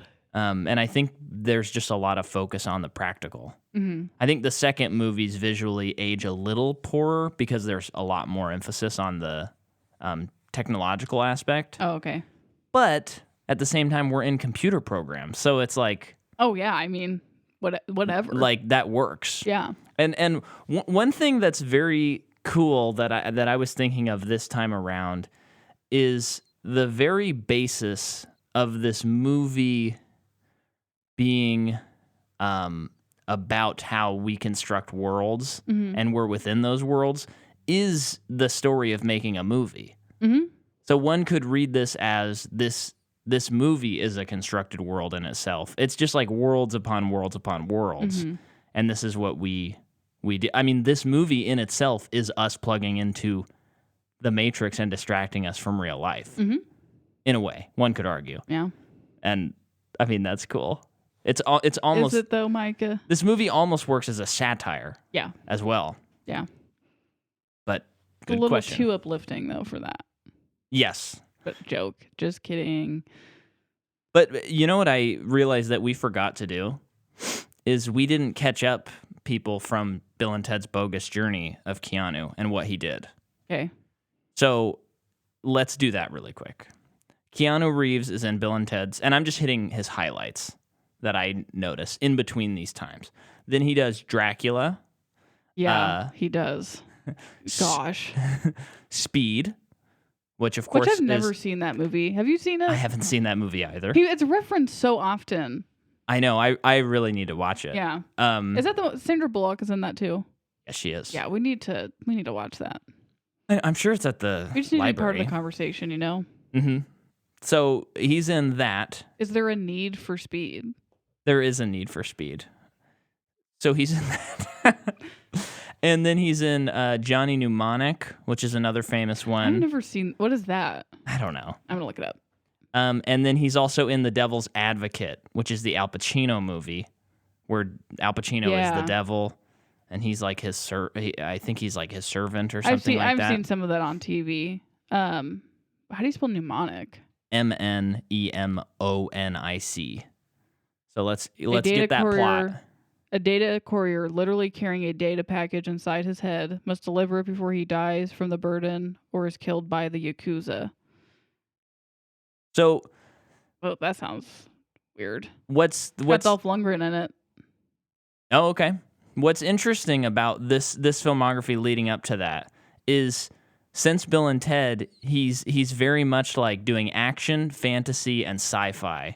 And sometimes a combo of that. And this movie's almost like the precipice of all of those ideas, marking like the next phase of his career. Mm-hmm. So that's why I just wanted to catch us up, because obviously we're studying Keanu Reeves. That's Yeah. part of this whole thing. I think in Devil's Advocate. Wait, let me look that one up really quick. Okay. I think I'm thinking of another movie about something that happens in it. So, Okay. it's got Charlize. Wow. Then we got like now we have the whole middle section of the movie where he's like learning about the Matrix, he's training, and there's like the awesome kung fu sequence with him and Morpheus. Mm-hmm. And so how do we want to tackle this? Well, okay, so they plug Keanu. So Keanu is being plugged in to be like uploaded certain things, and Tank is like, let's get to the fun part. Yeah. We're gonna upload jujitsu. So he now he just knows it by being uploaded to his brain, and then he's giving him like all kung fu, like all martial arts fighting styles, and then Morpheus goes in to like test him. And it's so fun because everyone's like, Morpheus and Neo are fighting right now. And everyone's freaking out. And they're like gathering around the computer screens and stuff. And so they're in a dojo and they're fighting. And it just looks awesome. Anytime you have someone jumping too high or floating, Yeah. that's worth the price of admission. Yeah. But so they're fighting, but Morpheus keeps like beating him. Yes, and the subduing whole him. time he's pretty much stressing like you're thinking physically. Yeah, and Like- at the end of the first part of this fight, he's like, "Why do you think you're out of breath right now?" Oh yeah, that's such a great moment. And it's crazy because Morpheus, like Neo, is like, out of breath, sweating. Morpheus is not sweating. He's not out Yeah. of breath. It's just whatever, because he knows that this isn't real. Like, even on a subconscious level, Yeah. he doesn't know it. He knows it's not real, while Neo still can't figure it out or accept it, I guess, on Yeah. that level. And then he eventually pushes Neo to accept that. Uh-huh. Yeah. And so, yeah, they're having this big long fight. It's great. We're having such an influence from like Hong Kong cinema and stuff. And it's just fantastic. Like we said before, for the most part, it's really the actors doing it, which helps a lot. And something that it kind of sucks because I don't want to be this guy that's always talking about like things in the past, like things being better back then, But action just used to look so much better than it does today. The Bourne movies really destroyed action, and we still have not recovered from that. And it works in the Bourne movies, the quick cutting, the fast edits, because it serves the purpose of the story. Okay. But we're like 20 years past Bourne. Yeah. Like, we got to evolve. Yeah. Because it's just great in this, all the fighting in these movies. I mean, part of the reason why this still holds up today is you have cameras just sitting there, wide shots. Yeah. I mean, it'd be interesting if someone like took notes of like an average of how long the shots are held. Yeah. Because it's so much longer. Yeah. And they're interesting angles. And you understand how the fight's going. Yeah. Simply because of that. Because is it Patrick Willems had a video about it? I Someone don't know. did. No, I think about. it was VFX artists or the Okay. FX Reacts. And they were doing some action stuff. And I think they showed a clip from The Boys, which I've never seen. Oh, yeah. And they just really stressed after watching the clip, no one knows what's happening in the scene.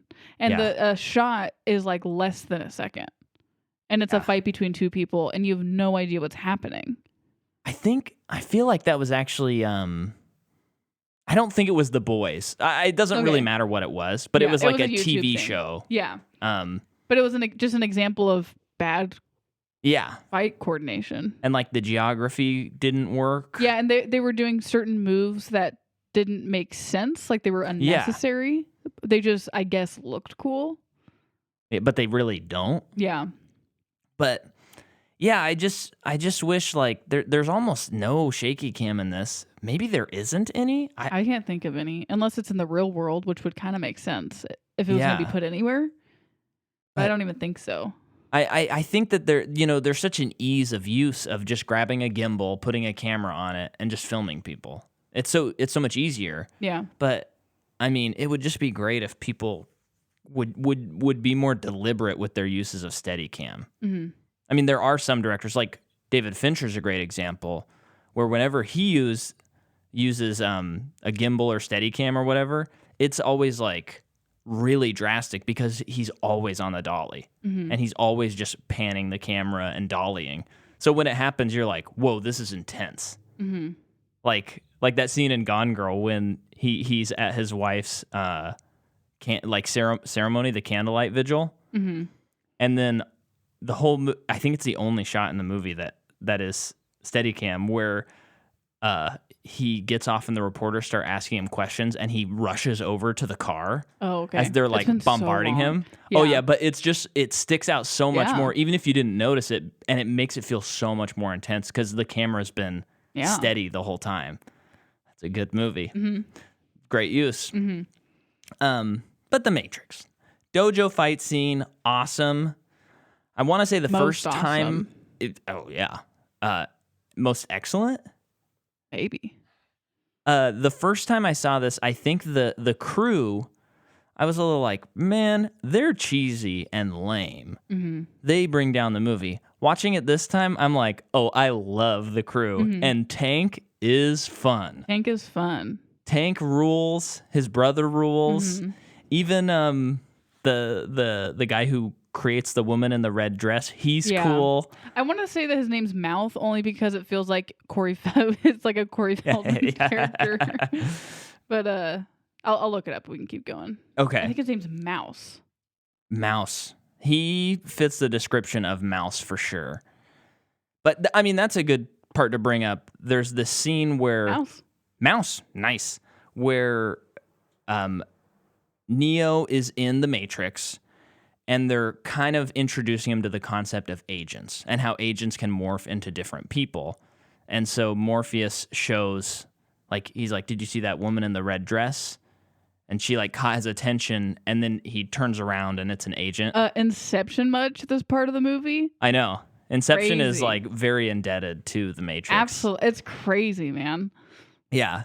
And a cool thing I saw about this scene is that they populated the crowd with a ton of twins.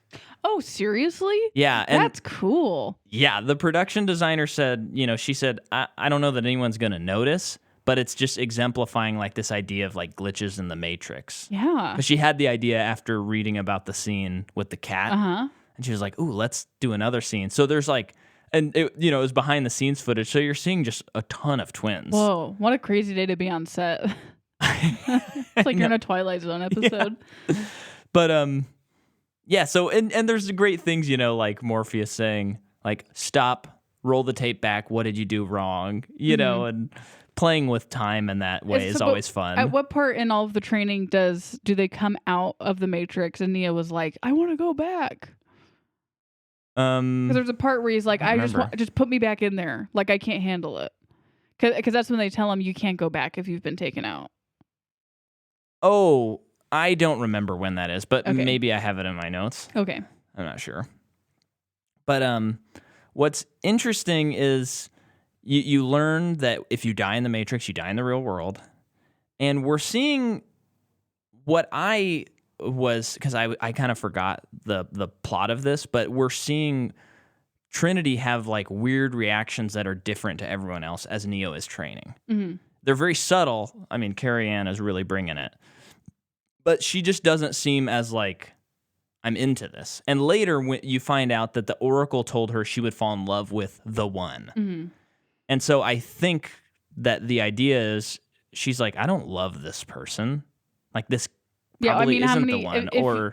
If you were told that, you would be suspicious of everyone. Especially, like whoever Morpheus says, it's like, could this really be him though? Because if it is, that means this. Well, it's the idea that the Oracle brings up when they visit her, and Keanu knocks over the vase. But before he knocks it over, she says, "Don't worry about the vase." Uh-huh. He turns, says, "What vase?" It breaks, and then she says, he apologizes. She says, "I already told you, it's fine." And then she says, "What'll really bend your noodle later is bake your noodle," is what she says. Is wondering if you would have knocked over the vase if I wouldn't have said anything. Yeah. And so I think you can apply that too. Like, would she have fallen in love with Neo outside if she of didn't that. know that she was going to fall in love with Neo? Yeah. Cool movie. Yeah. And there's also this great scene where Joe, I don't know his character name, but we'll just call him Joe. Joe and Neo are looking at the Matrix, and Neo's like, "What do you see?" And Cypher. What do you see? And Cypher goes, he doesn't see code anymore. He sees like pictures and images. Mm-hmm. And that again, it's just like wonderful world building. Mm-hmm. Like every scene is just rich with this stuff. And then we have one of the greatest food scenes in cinema history. This one's right up there with, I think it's Paulie is his name, in prison in Goodfellas, slicing the garlic with a razor and cooking spaghetti. Yeah. Because they do prison right. Yeah, they do. But Joey is eating the steak, and it is the best looking steak I've ever seen. It looks tender. I mean, you're not even a big beef head. But I'm not a beef head. But I mean, come on. I'm never asking where's the beef. But in this scene, this is when we find out that Cypher wants to sell them out because he wants to go back. Because that's he says, "I've just realized that ignorance is bliss," and he wants to come back, basically as a new person, and he wants to be really rich and successful and taken care of. That's unbelievable. Yeah. This is actually, I like the ideology of him, and this whole sequence is one of my favorite aspects of the whole series. I mean, how many people are like live that just in our reality Yeah. who are a certain way and live their lives a certain way, avoiding the hard parts of life or hard things that other people go through. Yeah. It's very, very. He would rather be enslaved and be content than be free and be discontent. And that's tempting. Yeah. When I see that steak, I can't deny that I want that. The steak's not real. But I and that thing he says too, where he says, I know the steak isn't there, and I know that none of this is real, but I don't care. It's still good. And the way he's eating it too, just, that would have been a great day to be him on set, because he that steak was cooked so perfectly, he probably messed up on a couple of takes so he could have more. And then what's crazy is it's juxtaposed with the very next scene, they're eating slop on the Nebuchadnezzar. Yeah. And it's just like it's basically proteins. Yeah, I liken it to the stuff on Snowpiercer. It just gives them the minerals and vitamins they need. I mean, the Snowpiercer cockroaches, but yeah, the Snowpiercer poop granola bars. Yeah. So yeah, that's when we find out about like the woman in the red dress a little bit more and how she was that designed. guy talks a lot. What does he say? Well, he just talks about, he's basically like a film critic that's sitting there like he's like the Jamie, what is his name from Scream? I almost said Jamie Bill, but Jamie something, Randy from Scream, where he's kind of like, okay, here's the deal, guys, and lays out some stuff. But he's talking about like maybe so many things on Earth tasted like chicken because the machines weren't able to approximate what things really tasted like. Oh, yeah. So that's why so much things taste like chicken. Yeah, because he's like, I love cornflakes. But how do I know that's actually what they taste like? Oh, yeah. Yeah. He's just like pontificating on food. Yeah. And I just use pontificating. So okay. I think if that's not a cue. This whole entire podcast recording, I've been looking upward at Micah because he's been on his high horse the whole time. But if that's not a cue for you to rate our podcast 5 stars on Apple, I don't know what is. But now we have the Oracle visit. They go and they visit the Oracle. Oh, thanks for saying it twice. You said, now we have the Oracle visit. Now they're going to go visit the Oracle. Right, you're right. So they go visit the Oracle. He's taken. Well, this is when they're visiting the Oracle. Yeah, that's right. That's right. So they're in the Matrix. They go to just any skyscraper building full of apartments, like anywhere else in the Matrix, and they're taken into this apartment, and there are a bunch of children in there doing things that are beyond physics, like telekinesis stuff. But it is like these children like have a special gift. When they're finding out what their prophecy is, if they're the one. Yes. I believe that's what Morpheus says. Yeah, and one of them is this kid is bending spoons. Yeah. And he gives Neo a spoon and says, don't actually think about bending the spoon. There is no spoon. Yeah. And once you accept that. Yeah. Blah, blah, blah. And, I have something on reflections. Okay. In the Matrix. So some people interpret it as just the basic idea that there are worlds within worlds. Cool. Yep. So that's all over the place. Worlds within worlds. Reflections are an aspect of that. So there you go. Oh, okay, cool. That's all I have to say about it. By the way, this is our third recording of this one episode, and if my voice has sounded less and less peppy, like it's so peppy to begin with, it's because I'm very sick right now. Yeah. And I started a little bit sick upon second recording, full on sick. Now, third recording, very sick. And as you're listening to this in the future, you might be like, oh, are you guys okay? Well, we recorded this on the week that our Scream 2 episode came out, so we're fine now. in real time. Yeah. Or maybe we're not, and you probably would have heard about it. Yeah. So they visit the Oracle, and She's baking cookies. She is this elderly woman. And it's just not what you expect at all. not what you expect at all. The actress is phenomenal. She's so good.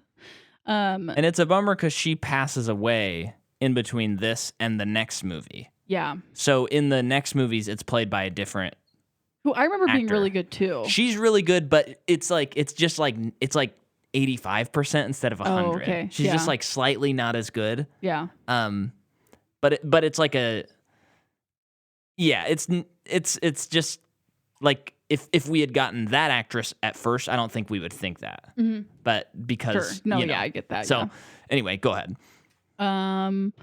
She is baking cookies. Yeah. And she says, "I would offer you to take a seat, but I know you're not going to take it." And then she says the vase thing, and he breaks her vase. And then she says something about like, "You're cuter than I thought you would be." Yeah. And then it kind of gets to the point where it's like, "Well, you probably know what I'm going to tell you, right?" Yeah. And he's just waiting for her to say it. And she's like, "You're not the one." Uh-huh. And why does she say that? Or what does she say beyond that? Well, she says she does say you're not the one. You're waiting for something, maybe your next life or something. Yeah. Which is it's one of those funny prophecies because it's like he does have to die and then he becomes the one. So her prophecy is still fulfilled. Okay, so yeah, I've always been a little confused, but not in like a way that I thought that the movie was like it was Like a bad mess up or writing or something, anything. yeah. No, I think I always took it as he can be the one if he chooses to accept it. So I guess in that moment where he chose to go back in to save Morpheus, that's the moment he became the one. Well, I guess so. Okay, 'cause that's how it kind of reads to me. Well, I just think if we take her prophecy very literally, I think he only becomes the one once he resurrects himself. Okay. But it is this.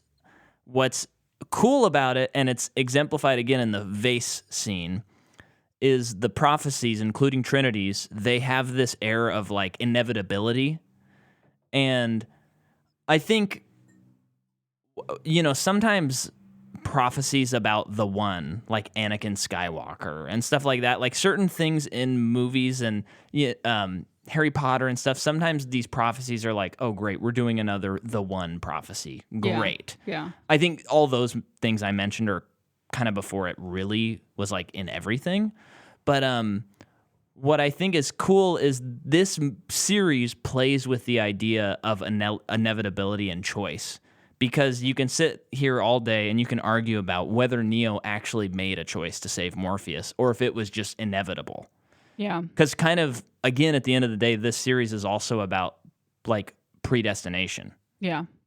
and whether free will is even possible and whether it Yeah. exists or not. And I think the next movie kind of the next two hammer home a lot of the stuff about like inevitability and like the hero's journey. Uh-huh. And I think that's why I really like those movies because they play with those ideas, but they do them in a very cerebral, crazy way that it makes sense that it's not as palatable to like the next two movies. And if you don't like them, that doesn't mean you're not smart. But I just think they're presented in a way that's kind of vastly different than this movie, so it's harder to track. Yeah. But we see. Okay, so then we have like the deja vu cat, and this is just a great idea. They're getting away from the Oracle, and they see this cat, and then they see it exactly the same. They filmed it from two angles, which is cool. Yeah. And Keanu goes, "Whoa, deja vu," and they go, "What did you say?" "Oh, I just had some deja vu. I saw that cat go by twice," and they're like, "Oh no." The agents are here. Deja vu means there's a glitch in the system. Yeah, which And it's just like, oh, I'm not going to think about that too much. I know. That's one of those things. Like I love in a good fantasy, especially fantasy that's based in our world in some aspect, when they add something that's like, oh, that makes me feel like this is possible. Yeah. And the deja vu is that idea where every time this part happens, it's like, I kind of don't want to think about that because that Yeah. kind of freaks me out. Yeah. And I should mention too, I love the idea that Morpheus doesn't want to hear what the Oracle had to say. Yeah. Because he's like, I believe that you're the one, and what happened between you two is between you two. It's not for me. Yeah. Like he has like blind faith. Yeah. Um. And the Oracle told Morpheus that he would find the one. Oh, that's right. Yeah. So that's another reason he feels justified and all that. And then agents come into the building. We have another great action scene. They're like hiding in the walls. Morpheus pops it's out of the wall and crazy fights an cool. agent. And the building has been like completely sealed off by the agents. Uh-huh. Like that's surrounded by bricks, so they can't get out. Yeah. And I mean, it's because Cypher sold them out. Mm-hmm. And then Cypher in the real world kills several of the people, everyone except for our main Oh, he three. kills. He shoots Tank, and then he kills Tank's brother. Yes. And then Morpheus is fighting Agent Smith. Really good fight scene. Awesome. It hurts Awesome. to watch. And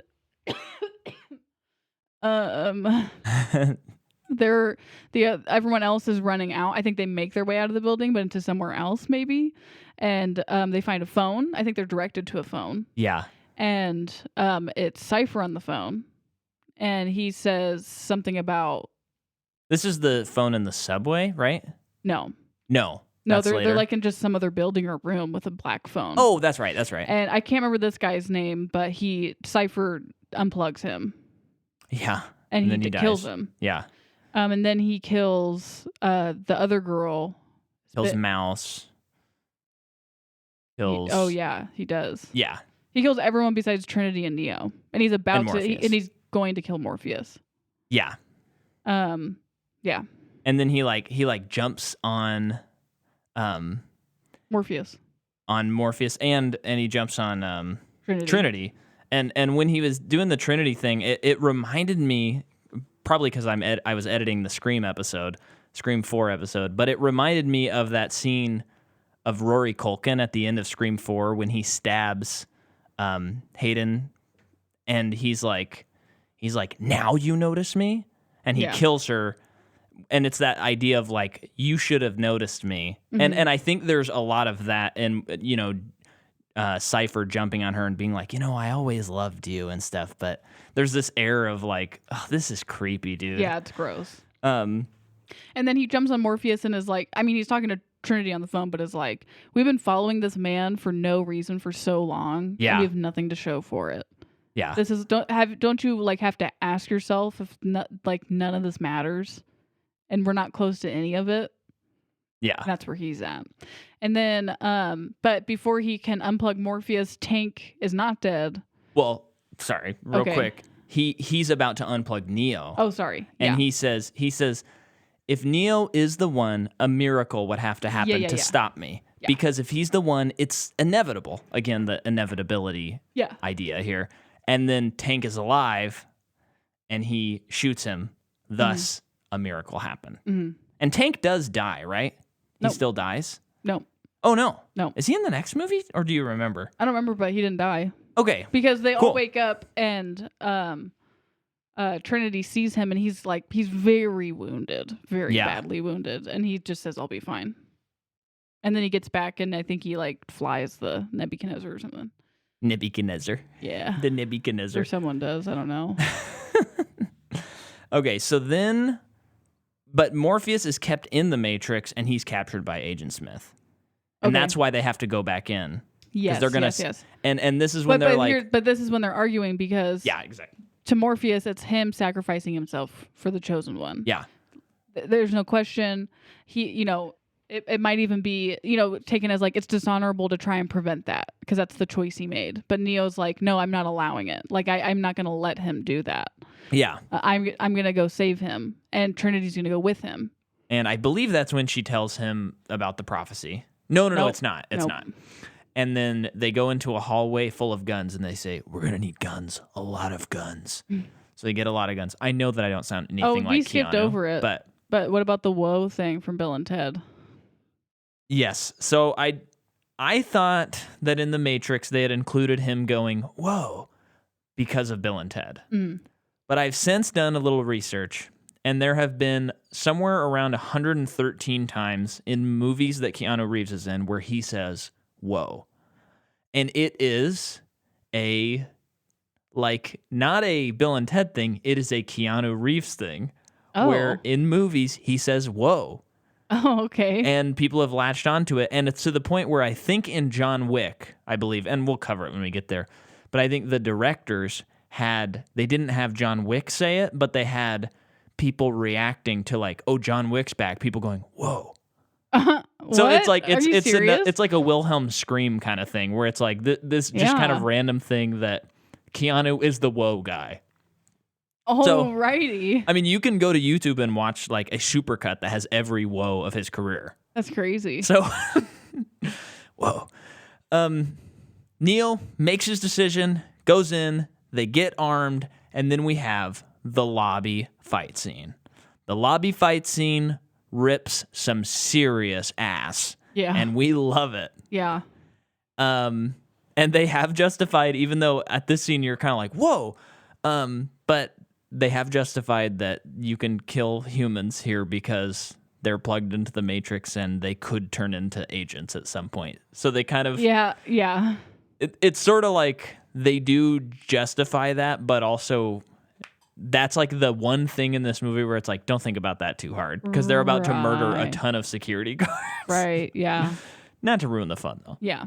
It's great. They wear sunglasses a lot in this movie as well. Like, everyone's wearing sunglasses. I know I mentioned Morpheus's, but yeah, gosh, if anything dates this movie, it's the darn sunglasses. We love it. So 90s, early 2000s. Yeah. I remember seeing, the posters and stuff earlier in my life and thinking like the sunglasses looked really, really cool. Of course, when you were a kid. But now it's like, ooh, yeah. Yeah. I think Morpheus's still look awesome, though. That's the only one that works for me. But it's the kind of thing where it's like, I couldn't see these on anyone else. No. Except maybe, I guess, Yahya Abdul-Mateen II. Yeah. Because that's what we're going to get. Yeah. And so while Morpheus is getting interrogated by Agent Smith, we find out all this crazy stuff about the world that rules. Like the machines, when they first took over, they made a first Matrix that everyone was happy, but people couldn't accept that. So they made it at like the peak of civilization, being 1999, and they make it kind of normal and leave people unsatisfied because humans can't accept contentment. Yeah. Which, wrap that up in a bow, send it to someone, and let them just think about that for a little bit of time. Yeah. That's a nuts one, too. And then he talks about something which I've never tracked this before in the series. But Mr. Smith Agent Smith talks about, I'm having a weird like connection because of the old movie Mr. Smith Goes to Washington. Okay. So I'm like crossing my wires there. It's Whenever like you say it, I think of, is it Mr. S? Oh, Mr. F. F. That's what it is. But so he also talks about how he hates the stench of humans and he just wants to get out of the Matrix. He hates the Matrix and he hates being around humans. Yeah. Now, I've never tracked this before, and I think you probably forgot this because I've mentioned this like a week ago and you were like, what are you talking about? But at the end of Matrix Reloaded, Mr. Smith uploads Agent Smith uploads into a human body at the end of Matrix Revolutions, and it ends on this cliffhanger where he wakes up and then he's going to attempt to don't remember Revolutions like kill everybody in the physical world. And I've never tracked that part of the reason why he's doing that is to not only like get rid of the humans, but he just wants out of the Matrix. Yeah. And so that's pretty cool, and I think that makes that weird twist in the second movie that sort of comes out of left field because they don't really explain it. It just kind of happens. Oh, okay. I don't remember like anything. Yeah. But I think it kind of fixes that for me. and makes it like, oh, that's pretty cool. Just character-wise, it's very interesting, and it just makes you really think about it, because it's like he has these opinions, but he's a computer. But it is artificial intelligence, so they probably would have these opinions. Yeah. But how can he get out of this? Well, it's like the Ultron thing in Age of Ultron, where he's like, I've seen what humanity can do. The only option is to get rid of humanity because it's so imperfect. But we've kind of glossed over it, but Hugo Weaving is so incredible in this movie. He also looks so young, it's weird. Yeah, which he's like the same age as he would have been in Lord of the Rings. But I guess he's playing an immortal elf, so he looks older in those. Yeah. And he just feels older. Yeah. Because he's representing like he's British, centuries, like thousands-year-old creature. Yeah. My joke was funnier. He's British? Yeah. That makes him seem older? Yeah. Like more refined. Okay. But yeah, he just really feels like a machine, and the way he over enunciates words and stuff like that. The accent or the way he's choosing to speak. Bravo, my good sir. Yeah. Bravo. It's great. So then we, have helicopter fight scene. We have guns going off. We don't have just a helicopter fight scene. Okay. Micah. Okay, well, first of all, they injected Morpheus with something that basically, once it's complete running through a system, it's going to give the AI all they need. All the information they need about Nebuchadnezzar and the civilization. Blah, blah, blah. Nebuchadnezzar again. Whatever, okay? I'm sorry, it's just funny. So he is incapacitated. Uh-huh. And then Neo and Trinity get a helicopter and they're busting him out. They shoot up the room. Yeah. And it looks so cool. And it's just so great that it's like got the indoor sprinklers going. So just the water's flying everywhere. And then the bullets raining from the helicopter looks so cool, like we had previously mentioned. Uh-huh. And then they get Morpheus jumps out, they get him, but the helicopter's going down. And you're talking about the shot, right? And, okay. Morpheus and Neo land on top of a building, but Trinity's still in the helicopter. Neo grabs the rope on the helicopter to save her, and she grabs it too, and he saves her. And the helicopter explodes. The helicopter explodes, and Trinity smashes into the building. I'm just going to insert, that is a miniature. That's why... Whoa, that's cool. That's why that helicopter... Because when we were watching it, I was like, the helicopter crash looks amazing. Yeah. Like, there's still visual effects in it. Yeah. But it's a miniature. That's why it looks so freaking good. Dang. That's cool. Continue. So we see Trinity's fine, but they spend the runtime on the movie to show us that she flops into the building again. And it is one of the like when Mike and I, the first time I saw it, which is several years ago, we rewound it like so many times. So when you're watching it, when the big explosion goes off and she's hanging on to the rope and swinging as it blows up behind her, it cuts back to her. And she just like flops against it. Yeah, and you just see her leather butt. Yeah, and it makes this sound. They even have the sound where it's like bunk. Yeah, it's so funny. And you can tell that the stunt person, maybe it is Carrie-Anne Moss, but I take it as it's a stunt person because the person is trying so hard to face the building, right? As if it is a stunt person and we can't see her. We aren't supposed to see her face. It's just so. It's like for how epic and complicated this movie is. Something had to have been overlooked, and it was that shot. And you know what? I'm not upset about it. I love it. It's so funny. So then, but actually before that, it doesn't really matter the placement. But there's the bullet time sequence. Mm. Now this is when Neo flies backward on his knees and bullets fly over him. Oh yeah. Now I would be remiss if I did not talk about this shot. But strap in, Jordan. This was one of the ones I was waiting for. Maybe go get dinner started or go take a walk or something like that. Okay, I'll fall asleep for a minute.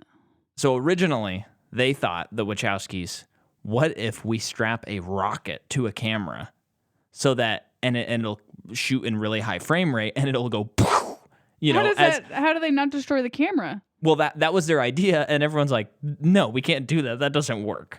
So what they did, and I'm just going to be reading this, okay? So the method used for creating these effects involved a technically expanded version of an old art photography technique known as time slice photography, in which an array of cameras are placed around an object and triggered simultaneously. Each camera captures a still picture, contributing one frame to the video sequence, which creates the effect of virtual camera movement, the illusion of a viewpoint moving around an object that appears frozen in time. The bullet time effect is similar, but it's slightly more complicated, incorporating temporal motion so that rather than appearing totally frozen, the scene progresses in slow and variable motion. The camera's positions and exposures were pre-visualized using 3D, and instead of firing the camera simultaneously, the visual effects team fired the cameras fractions of a second after each other so that each camera could capture the action as it progressed, creating a super slow motion effect. When the cameras were... So much math. Oh my gosh, yeah. When the cameras were put together, the resulting slow motion effect reached a frame frequency of 12,000 per second, as opposed to the normal 24 frames per second. Standard movie cameras were placed at the end of the array to pick up the normal speed action before and after, because the camera circled the subject almost completely in most of the sequence. Computer technology was used to edit out the cameras that appeared in the background on the other side. That make sense? Pretty much as it can. Yeah, so the crazy thing about that is you can look up behind the scenes and you just see this huge room that just has green screen everywhere, and there's just this 360 of cameras. Wow. And then there's a wire and a fan blowing Keanu Reeves. Wow. As he's like bent kneed. That doing is that. so and cool. Then it, yeah. You know. I love it too, where right after that happens, Trinity's like, "How did you do that?" And he's like, "What do you mean?" He's like, "You moved like they did." Yeah. And because then earlier, much earlier in the movie, Morpheus says you can get to a point where you don't even have to dodge bullets. Like and so it's like, oh, he achieved it. Or he says something like that to where it's like, he did it. Yeah. So then they're escaping and they go to the subway. Yep. Which felt very V for Vendetta to me. Yeah. Considering Hugo Weaving. And it's a subway. But I remember there's a staircase in it specifically. I think, isn't that the end of the movie? I've only seen it once, and it was a very long time ago. Yeah. I need to watch that movie again. Yeah. I got the perfect idea of what day to watch it on. I just don't know what you're talking about when you say things like that. So they go to this phone booth at the subway, and there is a homeless man there too, watching this happen and is very confused. But Agent Smith changes into him. And then him and Neo start fighting. Yeah. Morpheus makes it out.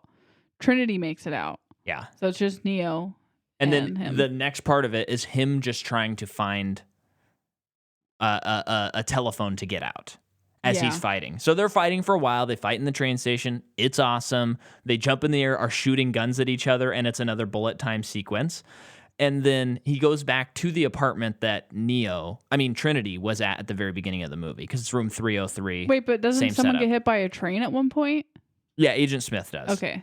I was just because they're down on the tracks and the train's coming, and Agent Smith is holding Neo, and he's like, "It's inevitable." Yeah. So, and then he gets to the room, and he gets killed by the agent.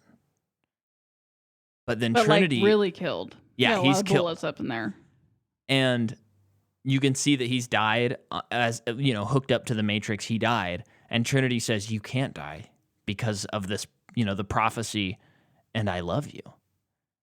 And then the music swells. True Love's kiss. Oh yeah, it's kind of a reversal on Snow White too, in a way. Just a fairy tale. Yeah, that's cool. Snow White wasn't the only one to be kissed, Micah. What? I thought she was the only. But he wakes up, he stands up, and then he just takes... He goes ham. He cuts off the asses of the agents and hands it to him. So he hands them their asses. And he just goes berserk, and he's able to infect the agent and kill it. Yeah. How? He just sticks his hand into the agent and it sends a computer virus to destroy him. Yeah. Basically. Because he's rewriting the Matrix. He can now rewrite the Matrix. Yeah. I'll save that for next week because I have some thoughts on Okay. that in regards to what they do later. Okay. But so he does that, and there's this Christ allegory throughout the movie, and it's so now he's resurrected and he can conquer evil. He does it, and then he makes it out, He does. and then I think that's it, right? Well, then Then he flies it's, away. Well, then it's like a big, like the music's swelling. Yeah. He's back in the Matrix doing what he needs to do, whatever that is, and it's a voiceover stuff. But he's basically kind of saying the same things that were said at the beginning of the movie. Yeah. And It feels like he's maybe trying to wake up other humans. Yes, that's what it feels like. Isn't that what he's doing? Yeah. And then he flies away like Superman, Yeah. which is I would like to know why they did that. Well, I think he just has control. I mean, I think at the time in theaters, you probably would have been like, whoa. Yeah. But right now, it's just kind of like, oh, okay, whatever. Yeah. He flies. But he flies a lot in the next movie. That's true. So it's not like they just leave that thread dangling. Don't have an issue with him flying in general. It's just it's a cheesy, Superman. weird He's shot. flying like Superman. But I mean, that's part of the idea too. Yeah, They're I guess. riffing on that a little bit too. Yeah. I gotta be done with this episode. Okay, well, it is. I don't. One of the Scooby Doo episodes is on our Patreon. Yeah. Link in description. And I have a Christmas show coming up, and I am gonna insert a commercial in here, so we don't have to plug it. Great. Next week we're getting reloaded. We are. It's gonna be awesome. Whoa. Whoa, 69.